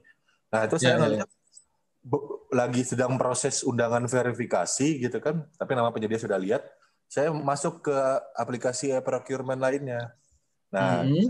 saya ketik namanya kan, saya search namanya dari apa yang ada, dan memang kelihatan loh.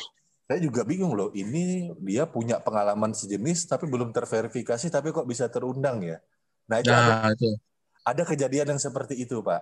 Makanya tuh, ya, ya, itu hal-hal itu bisa kita sharingkan juga tuh ke apa teman-teman di apa developer ataupun di yang membuat tender cepat tuh biar ya itulah ada kejelasan. Oke, lanjut dulu lah itu nanti mungkin di Iya, sesi lain ya. Saya berharap siap. Pak Christian selaku pelaku praktisi yang langsung ini bisa ya ke saya juga bisa memberikan masukan juga bisa saya lebih jelas permasalahannya bagaimana. Iya.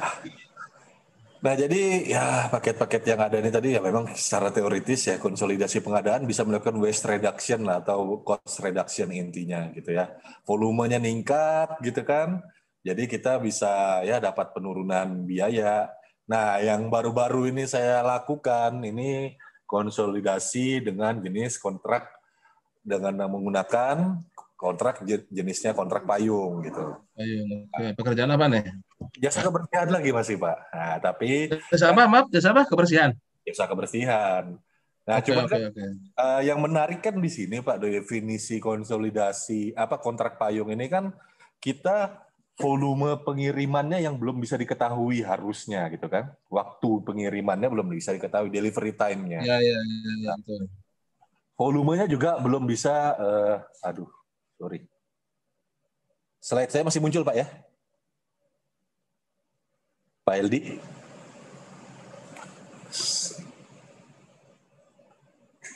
Oke, slide saya masih muncul Pak Heldi.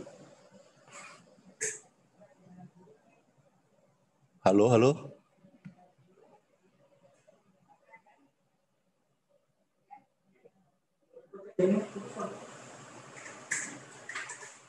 Internet putus ya? Muncul Pak di sininya saya di saya ini agak gangguan nih. Oke, oke, oke, Muncul. siap. Siap. Ya Nah, saya nih kurang ini. oke, Bagus siap. Pak. Belum dapat ditentukan volume dan atau waktu pengirimannya pada saat kontrak ditandatangani. Nah, ambisinya adalah kita punya jasa kebersihan untuk seluruh dinas, badan, kemudian kecamatan, kalau kelurahan masih saya abaikan, puskesmas, rumah sakit, dan pokoknya semuanya itu harganya kita bisa kunci di dalam koefisien tertentu gitu loh. Nah, cuman masalahnya kan variabel apa yang menjadi koefisien. Nah, jadi kita coba buat sebuah skema gitu ya Pak. Artinya saya waktu itu mengundang beberapa stakeholder gitu kan, satu kabupaten, tentunya dengan dukungan pimpinan juga lewat Pak Sekretaris Daerah. Nah itu kita dapat dari hasil penjaringan ini tadi dapat sekian paket gitu, yang receh-receh ini lagi tadi ya. Ya, ya, ya. Terus kita jadikanlah ini tadi, ya, yang paket receh-receh ini tadi, kalau saya bilang, ini menjadi sampling sekaligus potensi minimal order. Nah, kembali tadi ya, yang di tabel yang sebelumnya tadi, penyedia yang ketika dia sudah leverage itu yang dia pengenkan tuh apa gitu. Nah, Responsif kan, tadi responsif kan. Ya. nah, tapi apa yang dia sukai gitu ya. Nah, sebentar, kelewatan. Nah, hal yang dia sukai kan kepastian. Nah, Oh ya, ya. dengan mengetahui bahwa yang dia sukai kepastian, maka hasil dari sounding saya ke perangkat daerah Ya. itu menjadi potensi minimal. Minimal order Anda selama 2 tahun itu berdasarkan hasil tender ini. Minimal order Anda selama 2 tahun, 2021-2022, pekerjaan ini Anda sudah pasti pegang. Nah, dia senang nih, gitu. Ya, ya, ya, ya. Nah, jadi penyedia yang berkompetisi semakin penyedia yang berkompetisi tadi menjadi semakin ganas kalau menurut saya Semakin sih. tertarik, semakin tertarik. Nah, tapi memang prosesnya agak panjang. Saya mesti membuat standarisasi gitu ya. Spesifikasinya berdasarkan tipe bangunan. Ada tipe A sampai dengan tipe F. Kemudian HPS harus mengakomodir keseluruhan ketentuan Undang-Undang Cipta Kerja. Pasal 68 kembali saya gunakan. Terus harga satuannya ini tadi menjadi tiap tipe itu tadi tipe A sampai tiap tipe E itu menjadi skema pemesanannya. Nah, kemudian analisis pasar tadi saya memanfaatkan pasar, kan saya sudah tahu nih kira-kira pagunya saya berapa. Oh, pagu saya non kecil nih, udah ketahuan pagunya non kecil. Oke, saya menggunakan sikap pencarian pelaku usaha. Tujuannya bukan untuk tujuan negatif. Kadang yang saya sayangkan itu kan banyak, ya contoh kayak Bapak bilang tadi lah, katalog gitu ya. Itu kan katalog kan sudah bagus tuh gitu, tapi kan ada pelakunya yang oknum-oknum lah, itu malah jadi penyedia agregat gitu ya, ambil barang dari sana sini, tahu-tahu langsung nongol aja di katalog gitu kan, akhirnya ada yang bermasalah. Nah, saya berharap yang pencarian sikap ini tadi tidak digunakan para PPK untuk istilahnya malah membatasi. Kalau saya menggunakan sikap untuk memperluas seberapa banyak yang bisa saya undang. Jadi semua KBLI berkaitan dengan ketenaga kerjaan, outsourcing, jasa kebersihan, jasa perawatan gedung, dan yang lain-lain itu saya search satu-satu gitu loh. Berdasarkan klasifikasi baku lapangan usaha Indonesia non kecil di 34 provinsi. Dapatlah saya 17 penyedia. Saya lihat nih, saya intip pengalaman. Wah, ada yang luar biasa lah pengalamannya itu sampai 200-an miliar gitu ya untuk jasa kebersihan aja gitu ada. Nah, calon-calon itu tuh masih calon-calon yang terundang gitu. Nah, Ya. ketika saya usulkan ke Pokmil untuk ditenderkan, tender kontrak payung, skemanya tender cepat, tentunya kan tender cepat. Saya sudah belajar dari pengalaman sebelumnya, alat bahan itu kan sudah menjadi hal yang ditambah lagi dengan buku yang sudah saya baca, bahwa yang kita perlukan ini kan outputnya gitu. Presiden ini PPK ya, PPK presiden ini? Saya, ya. Ya, kebetulan saya pelaku pengadaan yang belum cuma PA-KPA, Pak. Oh, dalam hal ini PPK ya. Berarti ini Pak Christian ini PPK yang ini ya, PPK yang kooperatif nih bagi Pokja ini. Saya PPK baru 2 tahun, ini tahun ketiga Pak, baru tahun 3. Cuman memang ya itu tadi ya, kita kan sebenarnya mitra ya, di LKPP saya kan advisor, kemudian pendamping kontrak juga, kemudian fasilitator, mau nggak mau mesti banyak baca gitu ya. Jadi dan selain banyak baca ya mau nggak mau mesti banyak melakukan gitu kan.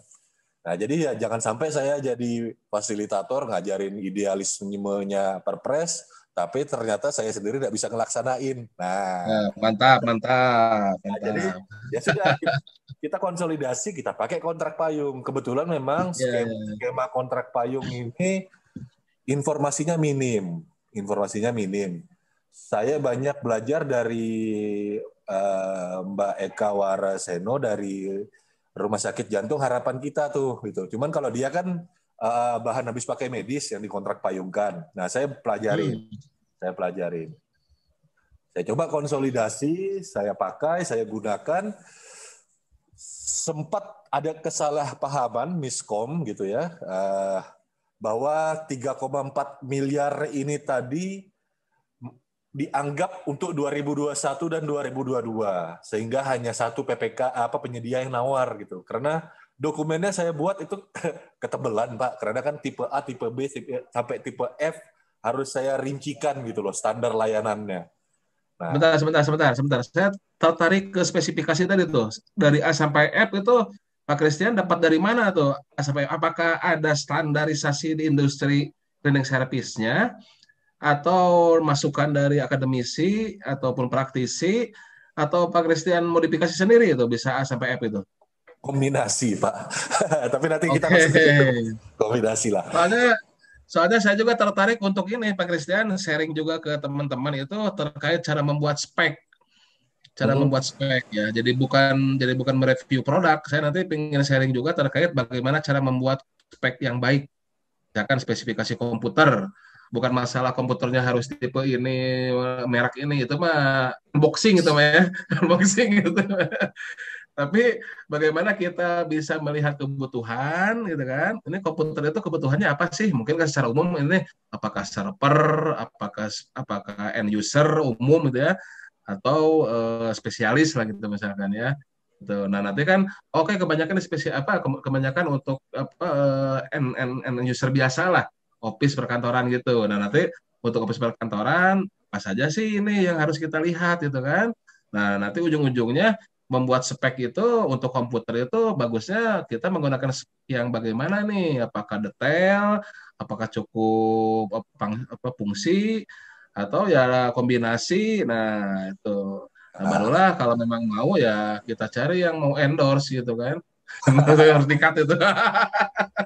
Lanjut. Tadi jadi Siap. dari A sampai F itu dapatnya dari mana tuh, Pak? Nah, jadi pada prinsipnya mirip dengan yang Bapak bilang tadi gitu. End usernya kita lihat gitu kan. Kita kan pengen dapat penyedia yang responsif. Nah, tapi responsifnya di tingkat apa? Nah, kalau saya langsung ngelihat lagi nih dari peraturan dari perangkat daerah yang ada di sebuah kabupaten, yaitu kabupatennya saya sendiri. Kita punya yang sifatnya sekretariatan gitu ya. Ya, sekretariat daerah itu kurang lebih semacam sestama lah kalau di LKPP gitu. Tapi kan kita ada mitra pemerintahan. Nah, yaitu ada sekretariat DPRD. Nah, di sini kita ya saya nongkrong gitu. Pada prinsipnya saya nongkrong di kabupaten di 2 gedung ini. Nah, saya pelajarin. Oh, karakteristiknya dia punya ruang aula rapat yang besar. Nah, itu pertama. Tingkat kepadatan kunjungan tamu itu relatif tinggi. Kebutuhan pelayanannya prima, bersih karena nyaman dan tepat. Intinya di sini ada citra pemerintah gitu ya. Terus rata-rata relatif luas wilayah gedung dan lamannya di atas 10.000 meter persegi. Kemudian kalau kita mau melihat kondisinya, logisnya, saya coba keliling jalan gitu ya. Saya coba jalan itu dengan kecepatan saya membayangkan saya lagi nyapu atau lagi ngepel. Nah, jadi saya mikir, wah waktunya sebegini nih. Saya dari jamnya saya gitu, saya ukur waktunya ya stopwatch gitu. Oh, baru bisa screen capture. Oh, waktunya ini nih kira-kira. Berarti Pak Christian bikin standar sendiri nih, nggak pakai standar dari industrinya ini ya?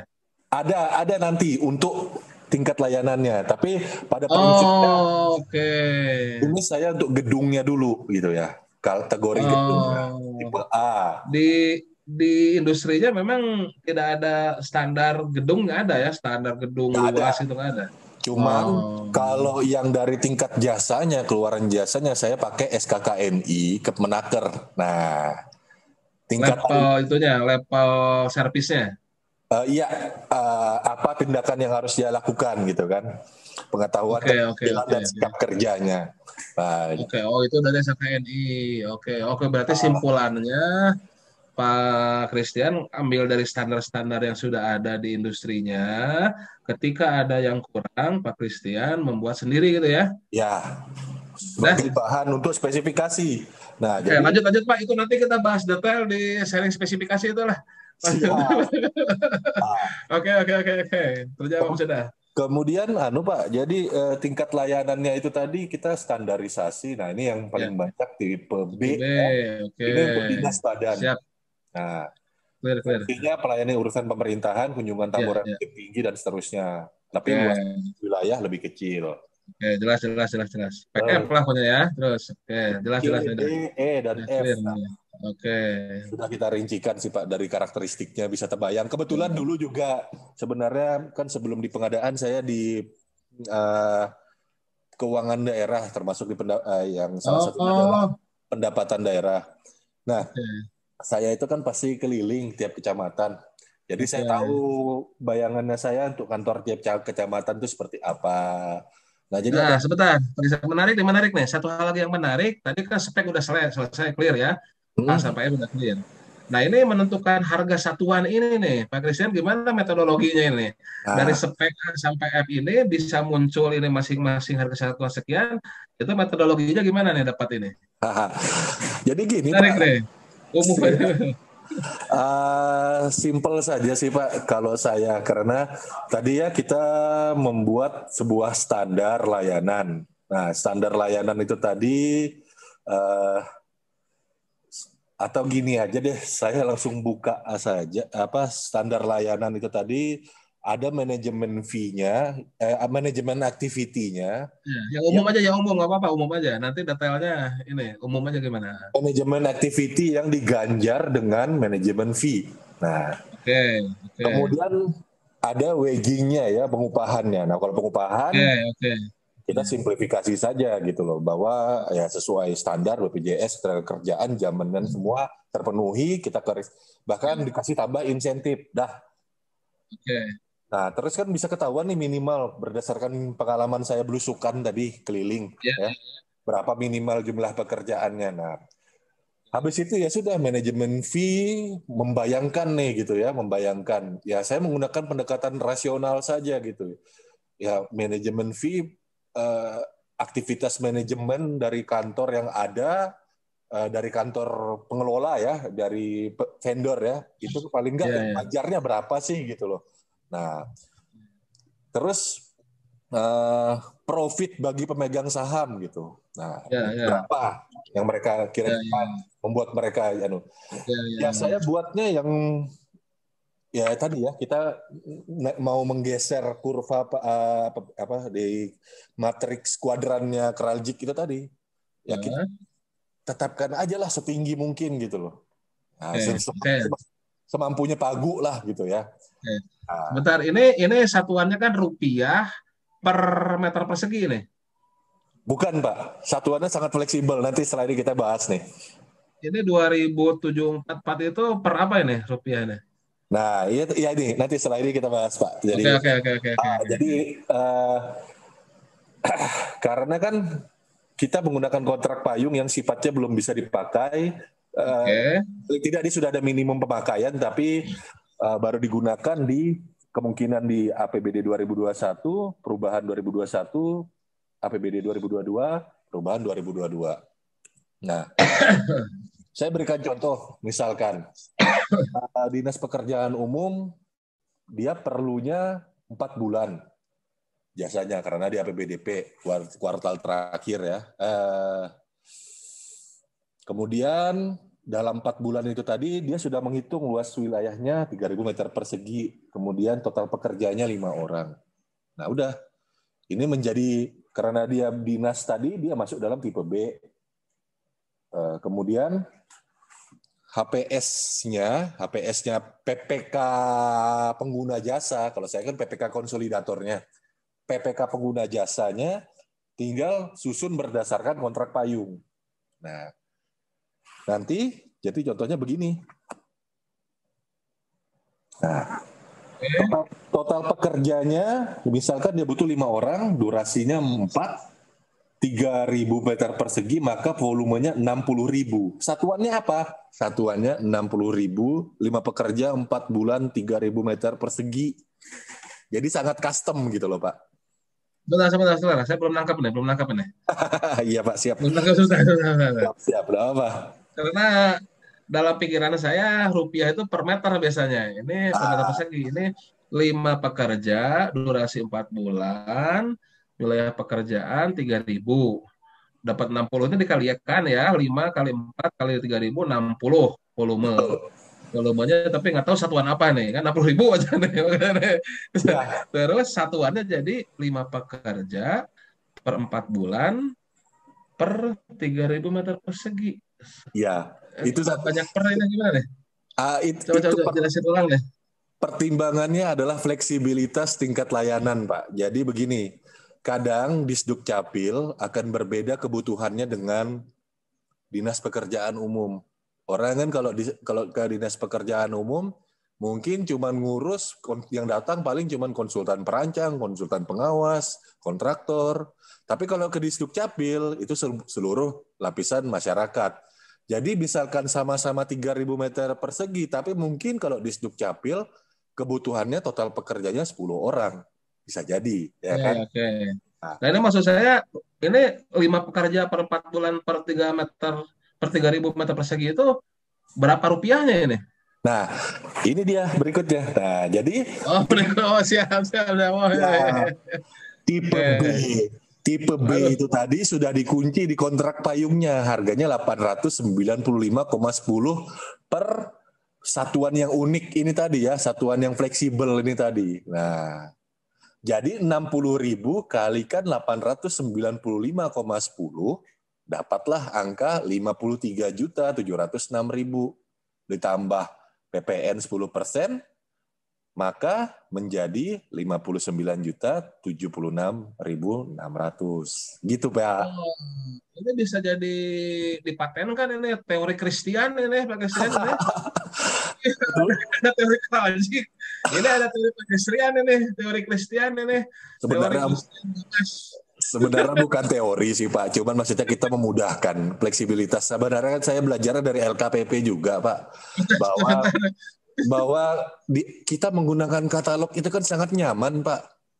Nah, kita coba deh kontrak payung gitu. Sebenarnya kontrak katalog itu kan sebenarnya ya kontrak payung ya, Pak ya, cuman tayang di dalam katalog gitu. Ya. Nah, jadi kan kami ya memanfaatkan apa yang bisa kami buat lah gitu. Jadi pada prinsipnya saya mau buat standar harga tingkat layanannya itu kita kunci gitu. Kita, Sebentar. Mm-mm. 895 itu dapat dari mana ini? Nah itu kan tadi kan ada samplingnya Pak, 10 wilayah. Nah jadi sampling tipe A, B, C, D, E, F itu kita jadikan dasarnya dia untuk menawar. Halo, Pak Christian, sebentar. Harga satuan 895 ini dapat dari mana nih angka ini? Ya Perkalian, saya belum ngerti nih. Ini itu agak susah saya mencerna teori Christian Gamas ini. Teori baru ini. jadi gini Pak, jadi gini sebenarnya kan yang ada itu kan 10 sampling ya Pak ya, 10 wilayah kita sampling. Jadi Oke. 6 tipe gitu ya, 6 tipe. Nah, itu kan kita susun jadi HPS. Nah, itu di breakdown berdasarkan masing-masing tipe itu tadi. Nah, kita berikan juga Excel, semacam Excel gitu ya, untuk penyedia untuk mengisi di SPSE. Betul menjadi bagian dari dokumen pemilihannya. Jadi dia tinggal nginput-nginput aja tuh angkanya. Nah, misalkan dia cuma cukup, saya kalau di gedung tipe A, perlu ke operasional cost saya sekian, kalau yang UMR itu udah non-negotiable, udah masuk dalam bagian kontrak. Tapi saya perlu cost sekian, saya perlu profit sekian. Nah, itu langsung dapat hasilnya, dia dihitung rumusnya dengan Excel yang saya berikan di dokumen pemilihan, semua penyedia bisa download. Ya udah dia tinggal masukin tuh angkanya. Nah, pemenangnya yang kebetulan menang ini mengisi di tipe B Rp895. Oh, 895 ini dari penawaran pemenang. Oke. Betul. Tapi di HPS-nya tidak muncul 895 tidak kan ya? Tidak, lebih tinggi, Pak. Oh, oke. Lebih tinggi. Berarti harga satuannya itu tidak muncul rupiahnya di HPS. Oh, itu Tuh, dasar dari teori Christian Gamas tuh itu berarti ya. bukan teori saya lah. Ini Iya, iya, iya. optimalisasi. Nah, ini kalau ini tipe A RP162 ini dapat dari mana? Ini kan HPS nih. Ya, bukan. Ini hasil penawaran penyedianya. Ini Oke, kontraknya. ini 162 itu bukan HPS ya, bukan Ya, ini. Oke, baik, kontraknya baik. sudah. Jadi ini yang kita kunci 162. Kemudian yang tipe B 895. Ini yang dari pemenang ini ya, dari Betul. penawar yang menang kan. Oke, ya, ya, ya. Terus tipe C dia nawar Rp648. Tipe D Berarti sebentar, sebentar, 202. sebentar. Berarti Hmm, bentuk yang dituangkan dalam HPS-nya itu bentuknya itu hanya tata cara kalkulasinya saja begitu ya. iya, iya. Menarik ini teori Christian Gamas ini. Ya, ya, ya, temuan baru ini, teori baru ini. Jadi HPS itu tidak, biasanya kan HPS itu kan muncul harga, Pak. Harga kiraan sendiri kan muncul harga kan, ini tidak muncul harga dalam HPS-nya kan, tapi bagaimana cara HPS itu memunculkan bagaimana cara menghitung harga di penawaran. Ya, Itu kan teori Christian Gamas nih. dalam HPS-nya saya memang sudah ada. Jadi kita kan sudah tahu cara ngitungnya, Pak. Nah, Ya, tinggal kita balik untuk ke penyedia itu tadi kita berikan daftar kuantitas keluaran, itu betul. kita balik lagi rumusnya. Itu Ya aja. berarti kan di dalam HPS Pak Christian itu nggak ada angka kan, nggak ada harga. Ada, Pak, tapi kan memang itu kan harus diisi, Pak, ketika di SPSE. Jadi memang tetap ada HPS-nya. Harga total aja total, tapi harga satuannya nggak ada kan, satuannya tuh. Ada, Pak. Ada. Tetap ada HPS-nya.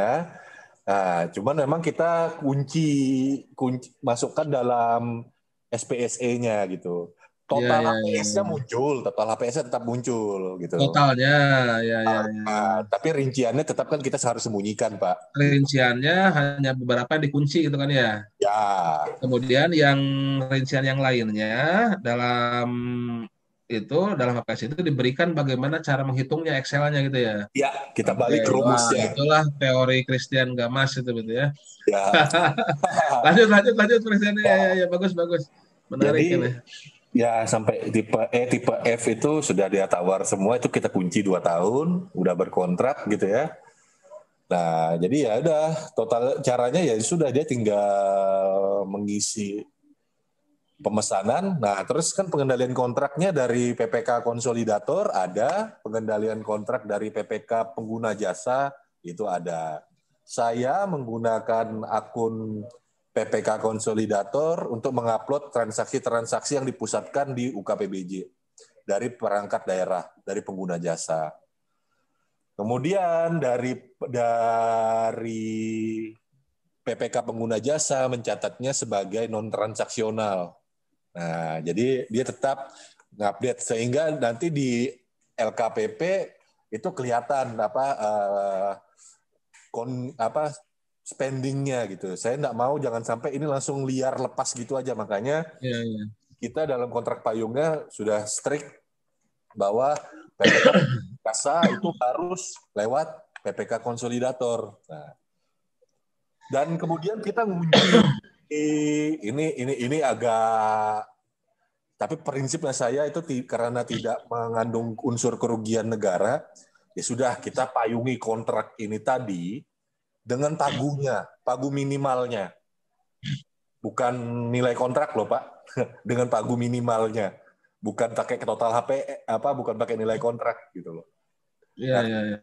karena saya berpikiran begini, yang contoh tadi aja ya, Pak ya. Kalau kita kontrak turunannya yang pakai jaminan gitu kan, kontrak turunannya yang pakai jaminan, kalau nilainya hanya 59 juta, dia kerja tanpa beban, Pak. Nah, itu bisa jadi standar mutu kerjanya tidak akan sama. Jadi kita ikat kontraknya itu tadi dengan jaminan yang berdasarkan pagu kontrak payung. Dan ketika pengendalian kontraknya saya itu tadi ngelihat bahwa, wah, kamu pagumu selama 2021 ngelebihi pagu tender, kamu harus update jaminanmu, nilainya, naikin jaminannya. Kemungkinan besar kita akan negosiasi lagi, satuanmu turunin, gitu. Jadi ada kemungkinan seperti itu, Pak. Nah, jadi pengendaliannya 2 lapis, konsolidator kontrak payung, melihat dari sisi saya ini bisa nekan harga lagi atau tidak. Jadi kita berkebalikan, jadi kita buyer dominan gitu loh. Anda yang saya kendalikan, bukan saya yang kendalikan Anda. Nah, itu Pak. Nah, jadi di sini kita juga punya pengendalian kontraknya dengan ya mereka juga berikan fasilitas ke kita. Jadi memang ini yang kita bilang responsifnya Pak. Itu Responsif. tadi Pak Christian tadi sebelumnya ini aplikasi apa ini? Ini aplikasi dari penyedianya Pak. Untuk Dari pengendalian. penyedia. Oh, ya. Jadi Bagus juga ya. ya, jadi saya tinggal nginstal virtual Android gitu ya, multi instance. Tiap perangkat daerah itu saya bisa pantau dengan akun saya. Nah, jadi ini before-nya, misalkan proses pendangiran tanah yang sebelah kiri, yang ini, baru ini proses, baru ini hasil. Nah, tiap tanggal 5 saya akan membuat rapat dengan PPK pengguna jasa. Ayo Anda berikan nilai, berikan penilaian kinerja. Ingat PPK pasal 11 ayat 1 huruf O melakukan penilaian kinerja penyedia. Ini udah dikasih aplikasi, Anda tinggal nilai. Nah, jadi saya berusaha juga sebagai UKPBJ mengedukasi PPK melaksanakan tugasnya yaitu melakukan penilaian kinerja penyedia. Nah, jadi Anda harus kasih penilaian gitu. Nah, jadi kita juga dan kemudian saya juga menilai kinerja penyedia. Saya rata-ratakan berdasarkan bobot dari masing-masing kontrak, tentunya nilai. Nah, jadi nanti dapat skala like yang mereka gunakan. Nah, nanti saya bisa negor keras gitu loh. Anda secara kabupaten, tingkat kabupaten, pelayanan Anda sedang, pelayanan Anda buruk. Jangan diulangi. Nah, jadi ada 2 lapis, 2 tingkatan pengendalian kontrak. Nah, jadi dengan kita menggeser yang simple seperti itu, Pak, recehan, ya, rutin ke leverage. Pertama, Pak, saya nggak usah tender tiap tahun, Pak. Itu, ya 2021-2022. Kemudian saya punya kemampuan untuk mengendalikan vendor, bukan dikendalikan vendor. Karena kita punya bargaining yang lebih tinggi, gitu ya. Kemudian kita memfasilitasi ya sebagai pengadaan sebagai pusat keunggulan ya kita memfasilitasi stakeholder kita para perangkat daerah memudahkan mereka gitu mendapatkan jasa kebersihan yang terstandar itu yang pertama tapi terstandarnya ini sesuai dengan kebutuhan tenaga kerja yang mereka butuhkan dan sebenarnya ini bisa direplikasi sebenarnya di kementerian lembaga, terutama kayak kementerian besar, kayak Kementerian Keuangan itu kan ada Kanwil, Direktorat Jenderal Pajak, ada KPP-nya, ya, ada KPKNL-nya yang untuk lelang-lelang itu ada perbennya tiap wilayah. Kalau dia mau melakukan replikasi seperti ini untuk wilayah Kaltim aja misalkan gitu kan, ya udah berarti kan semua jasa kebersihan di KPP Pratamanya itu bisa bisa terstandar gitu, standardized. Jadi peluang replikasinya sangat besar sebenarnya kalau kita mau menggunakan ini dan ini memudahkan sebenarnya. Jadi kalau saya sebenarnya nggak sepakat dengan beberapa teman-teman yang jasa kebersihan itu hitung dari jumlah orang, kemudian berapa manajemen fee. Ya. Saya kurang sepakat dengan seperti itu gitu karena sebenarnya kita kan bukan masalah orangnya, tapi kinerjanya. Wangi enggak kantor? Bersih enggak ke kantor? Perilaku pekerjanya baik apa tidak gitu kan? Nah, jadi sebenarnya itu yang lebih dominan kalau saya sih, Pak. Mungkin itu sih, Pak, yang kerjaan saya. Mantap ya. Kerjaan saya. Gitu. Tepuk dulu, tepuk tangan dulu lah.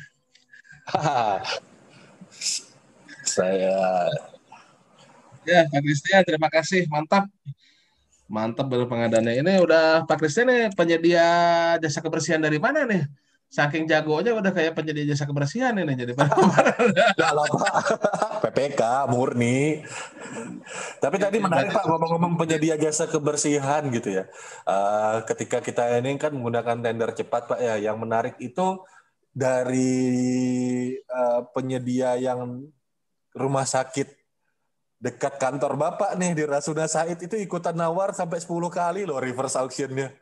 Wah, Ya, dia ya, nawar ya. tuh sengit banget. Baru yang dari Makassar itu 4 kali, Makassar tuh 4 kali. Yang pemenangnya karena dia mungkin eh, masih dalam wilayah Kaltim, mungkin lebih bisa pressure harga gitu ya. Jadi ya dia dapat advantage gitu ya, Oke, bisa nekan harga sampai 17,7%. Tapi pada prinsipnya teorinya berjalan, Mbak. oke, Teorinya oke, oke. Pres 16, kemudian yang buku yang saya baca itu tadi, Ya, mereka rela motong kos gitu loh. Dalam asal ya. ya selama ini tadi ya, selama memang kita prosesnya seterbuka mungkin gitu, Pak. Mantap Pak Christian. Berarti intinya ya dari awal itu kita harus ya mengetahui sedikit banyak tentang posisi dari kebutuhan kita ya. Itu masuk ke kalau tadi kan teorinya dibagi dua lah, resiko tinggi atau resiko rendah. Plus tambahannya mungkin kalau dari sisi uangnya itu tadi itu recehan-recehan itu apakah bisa dikonsolidasikan atau tidak gitu kan. Nah, kemudian juga kita harus tahu pasar kita dalam artian pasar di sini adalah status penyedia yang kita butuhkan itu yang bagaimana dan tentunya kita juga harus survei terlebih dahulu kan. Tadi yang dilakukan sama Pak Christian kan ngintip di sikap dulu ya. Mana nih penyedia-penyedia yang memang dibutuhkan sesuai dengan teori tadi ya, yang responsif ya, yang Ya, responsif ya seperti itu. Nah kemudian barulah setelah itu kita eksekusi dengan membuat spesifikasi ya, spesifikasi yang tadi ya dalam membuat spesifikasi juga betul tuh sesuai Perpres harus ahli ya, harus ahli gitu ya. Ini bisa A sampai F ya. Kemudian dari A sampai F itu yang merupakan penggabungan dari standar-standar yang ada dengan ya tadi keahlian Pak Christian selaku ahli pengadaan bisa memunculkan spesifikasi yang ya ibaratnya mah fit lah, fit yang bisa mengkomunikasikan antara kebutuhan dengan penyedia kan, dengan apa yang bisa disediakan penyedia gitu kan, gitu. Nah kemudian juga yang uniknya juga diturunkan menjadi harga perkiraan yang memang ya tadi spek dan HPS itu ya harus memiliki memiliki keahlian kan, keahlian sehingga gimana caranya kita sudah bikin spek bagus, ya HPS-nya harus benar ya. betul, Memang Pak. ya bukan masalah benar salah sebetulnya, tapi intinya ya HPS-nya itu yang mendekati lah ya, Hmm, mendekati harga pasar, mendekati yang memang sesungguhnya gitu kan. Dan tentunya dengan mempertimbangkan tadi masalah profit dari penyedia ya, pemegang saham istilahnya dengan anggaran yang kita punya gitu kan. ya, Gitu. Ya, eksekusi di Pokja pemilihan gitu. betul. Dan langkah-langkah seperti itu ya strategi seperti itu ya hasil dari pengadaannya ya bisa maksimal dan tentunya jangan lupa tadi di ujung ada kinerja penilaian kinerja dari penyedia yang mana ternyata ini dengan kita memperoleh penyedia yang responsif aplikasinya yang belum ada di sistem pemerintah bisa disediakan oleh penyedia malah ya Ya, itu unik juga itu ya. Oke, oke, oke. Baik, terima kasih nih Pak Christian. siap. Sebelum Saya recordingnya di yang terima off, nanti kasih. kita ngobrol-ngobrol lagi. Tapi ada closing statement, silakan.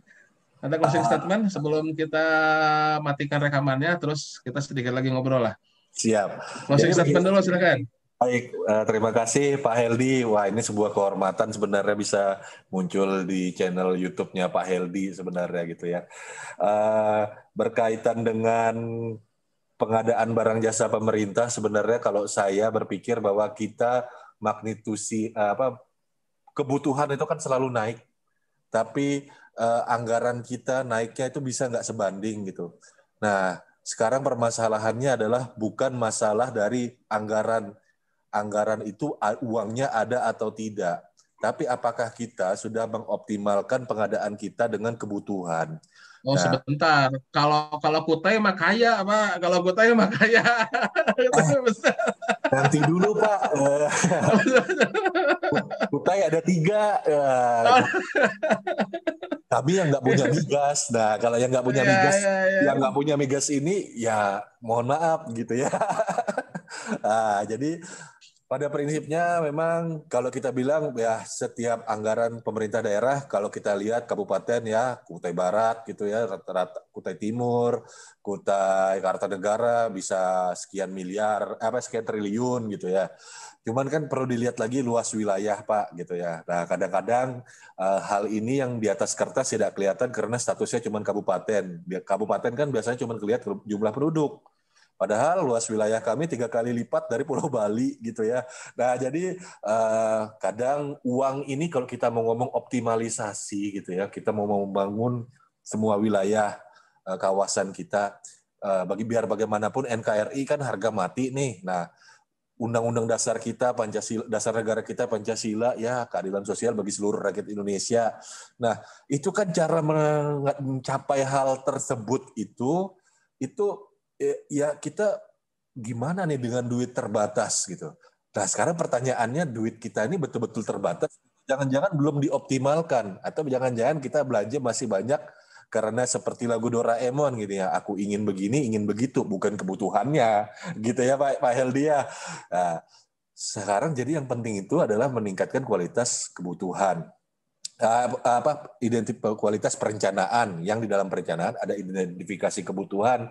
Bagaimana kita memenuhi kebutuhan kita yang sesuai dengan aspek value for money. Saya apresiasi luar biasa Pak Heldi.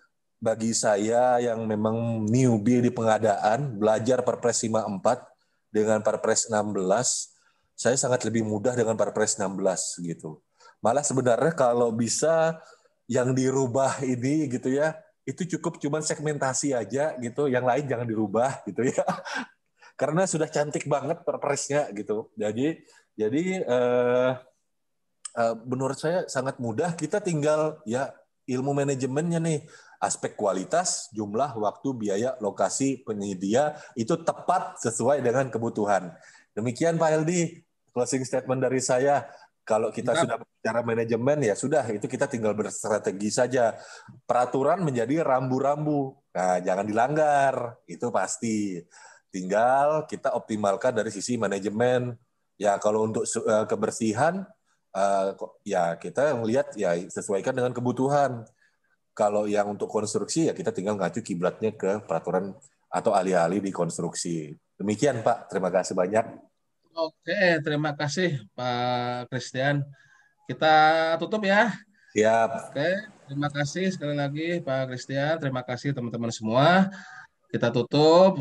Semoga Pak Christian, teman-teman semua sehat selalu, sukses selalu ya. Salam sehat selalu dan salam pengadaan dari Kutai Barat dan dari Kota Bogor. Salam Terima pengadaan. kasih. Sehat selalu Pak Heldi. Terima kasih. Ya, kita matiin dulu rekamannya.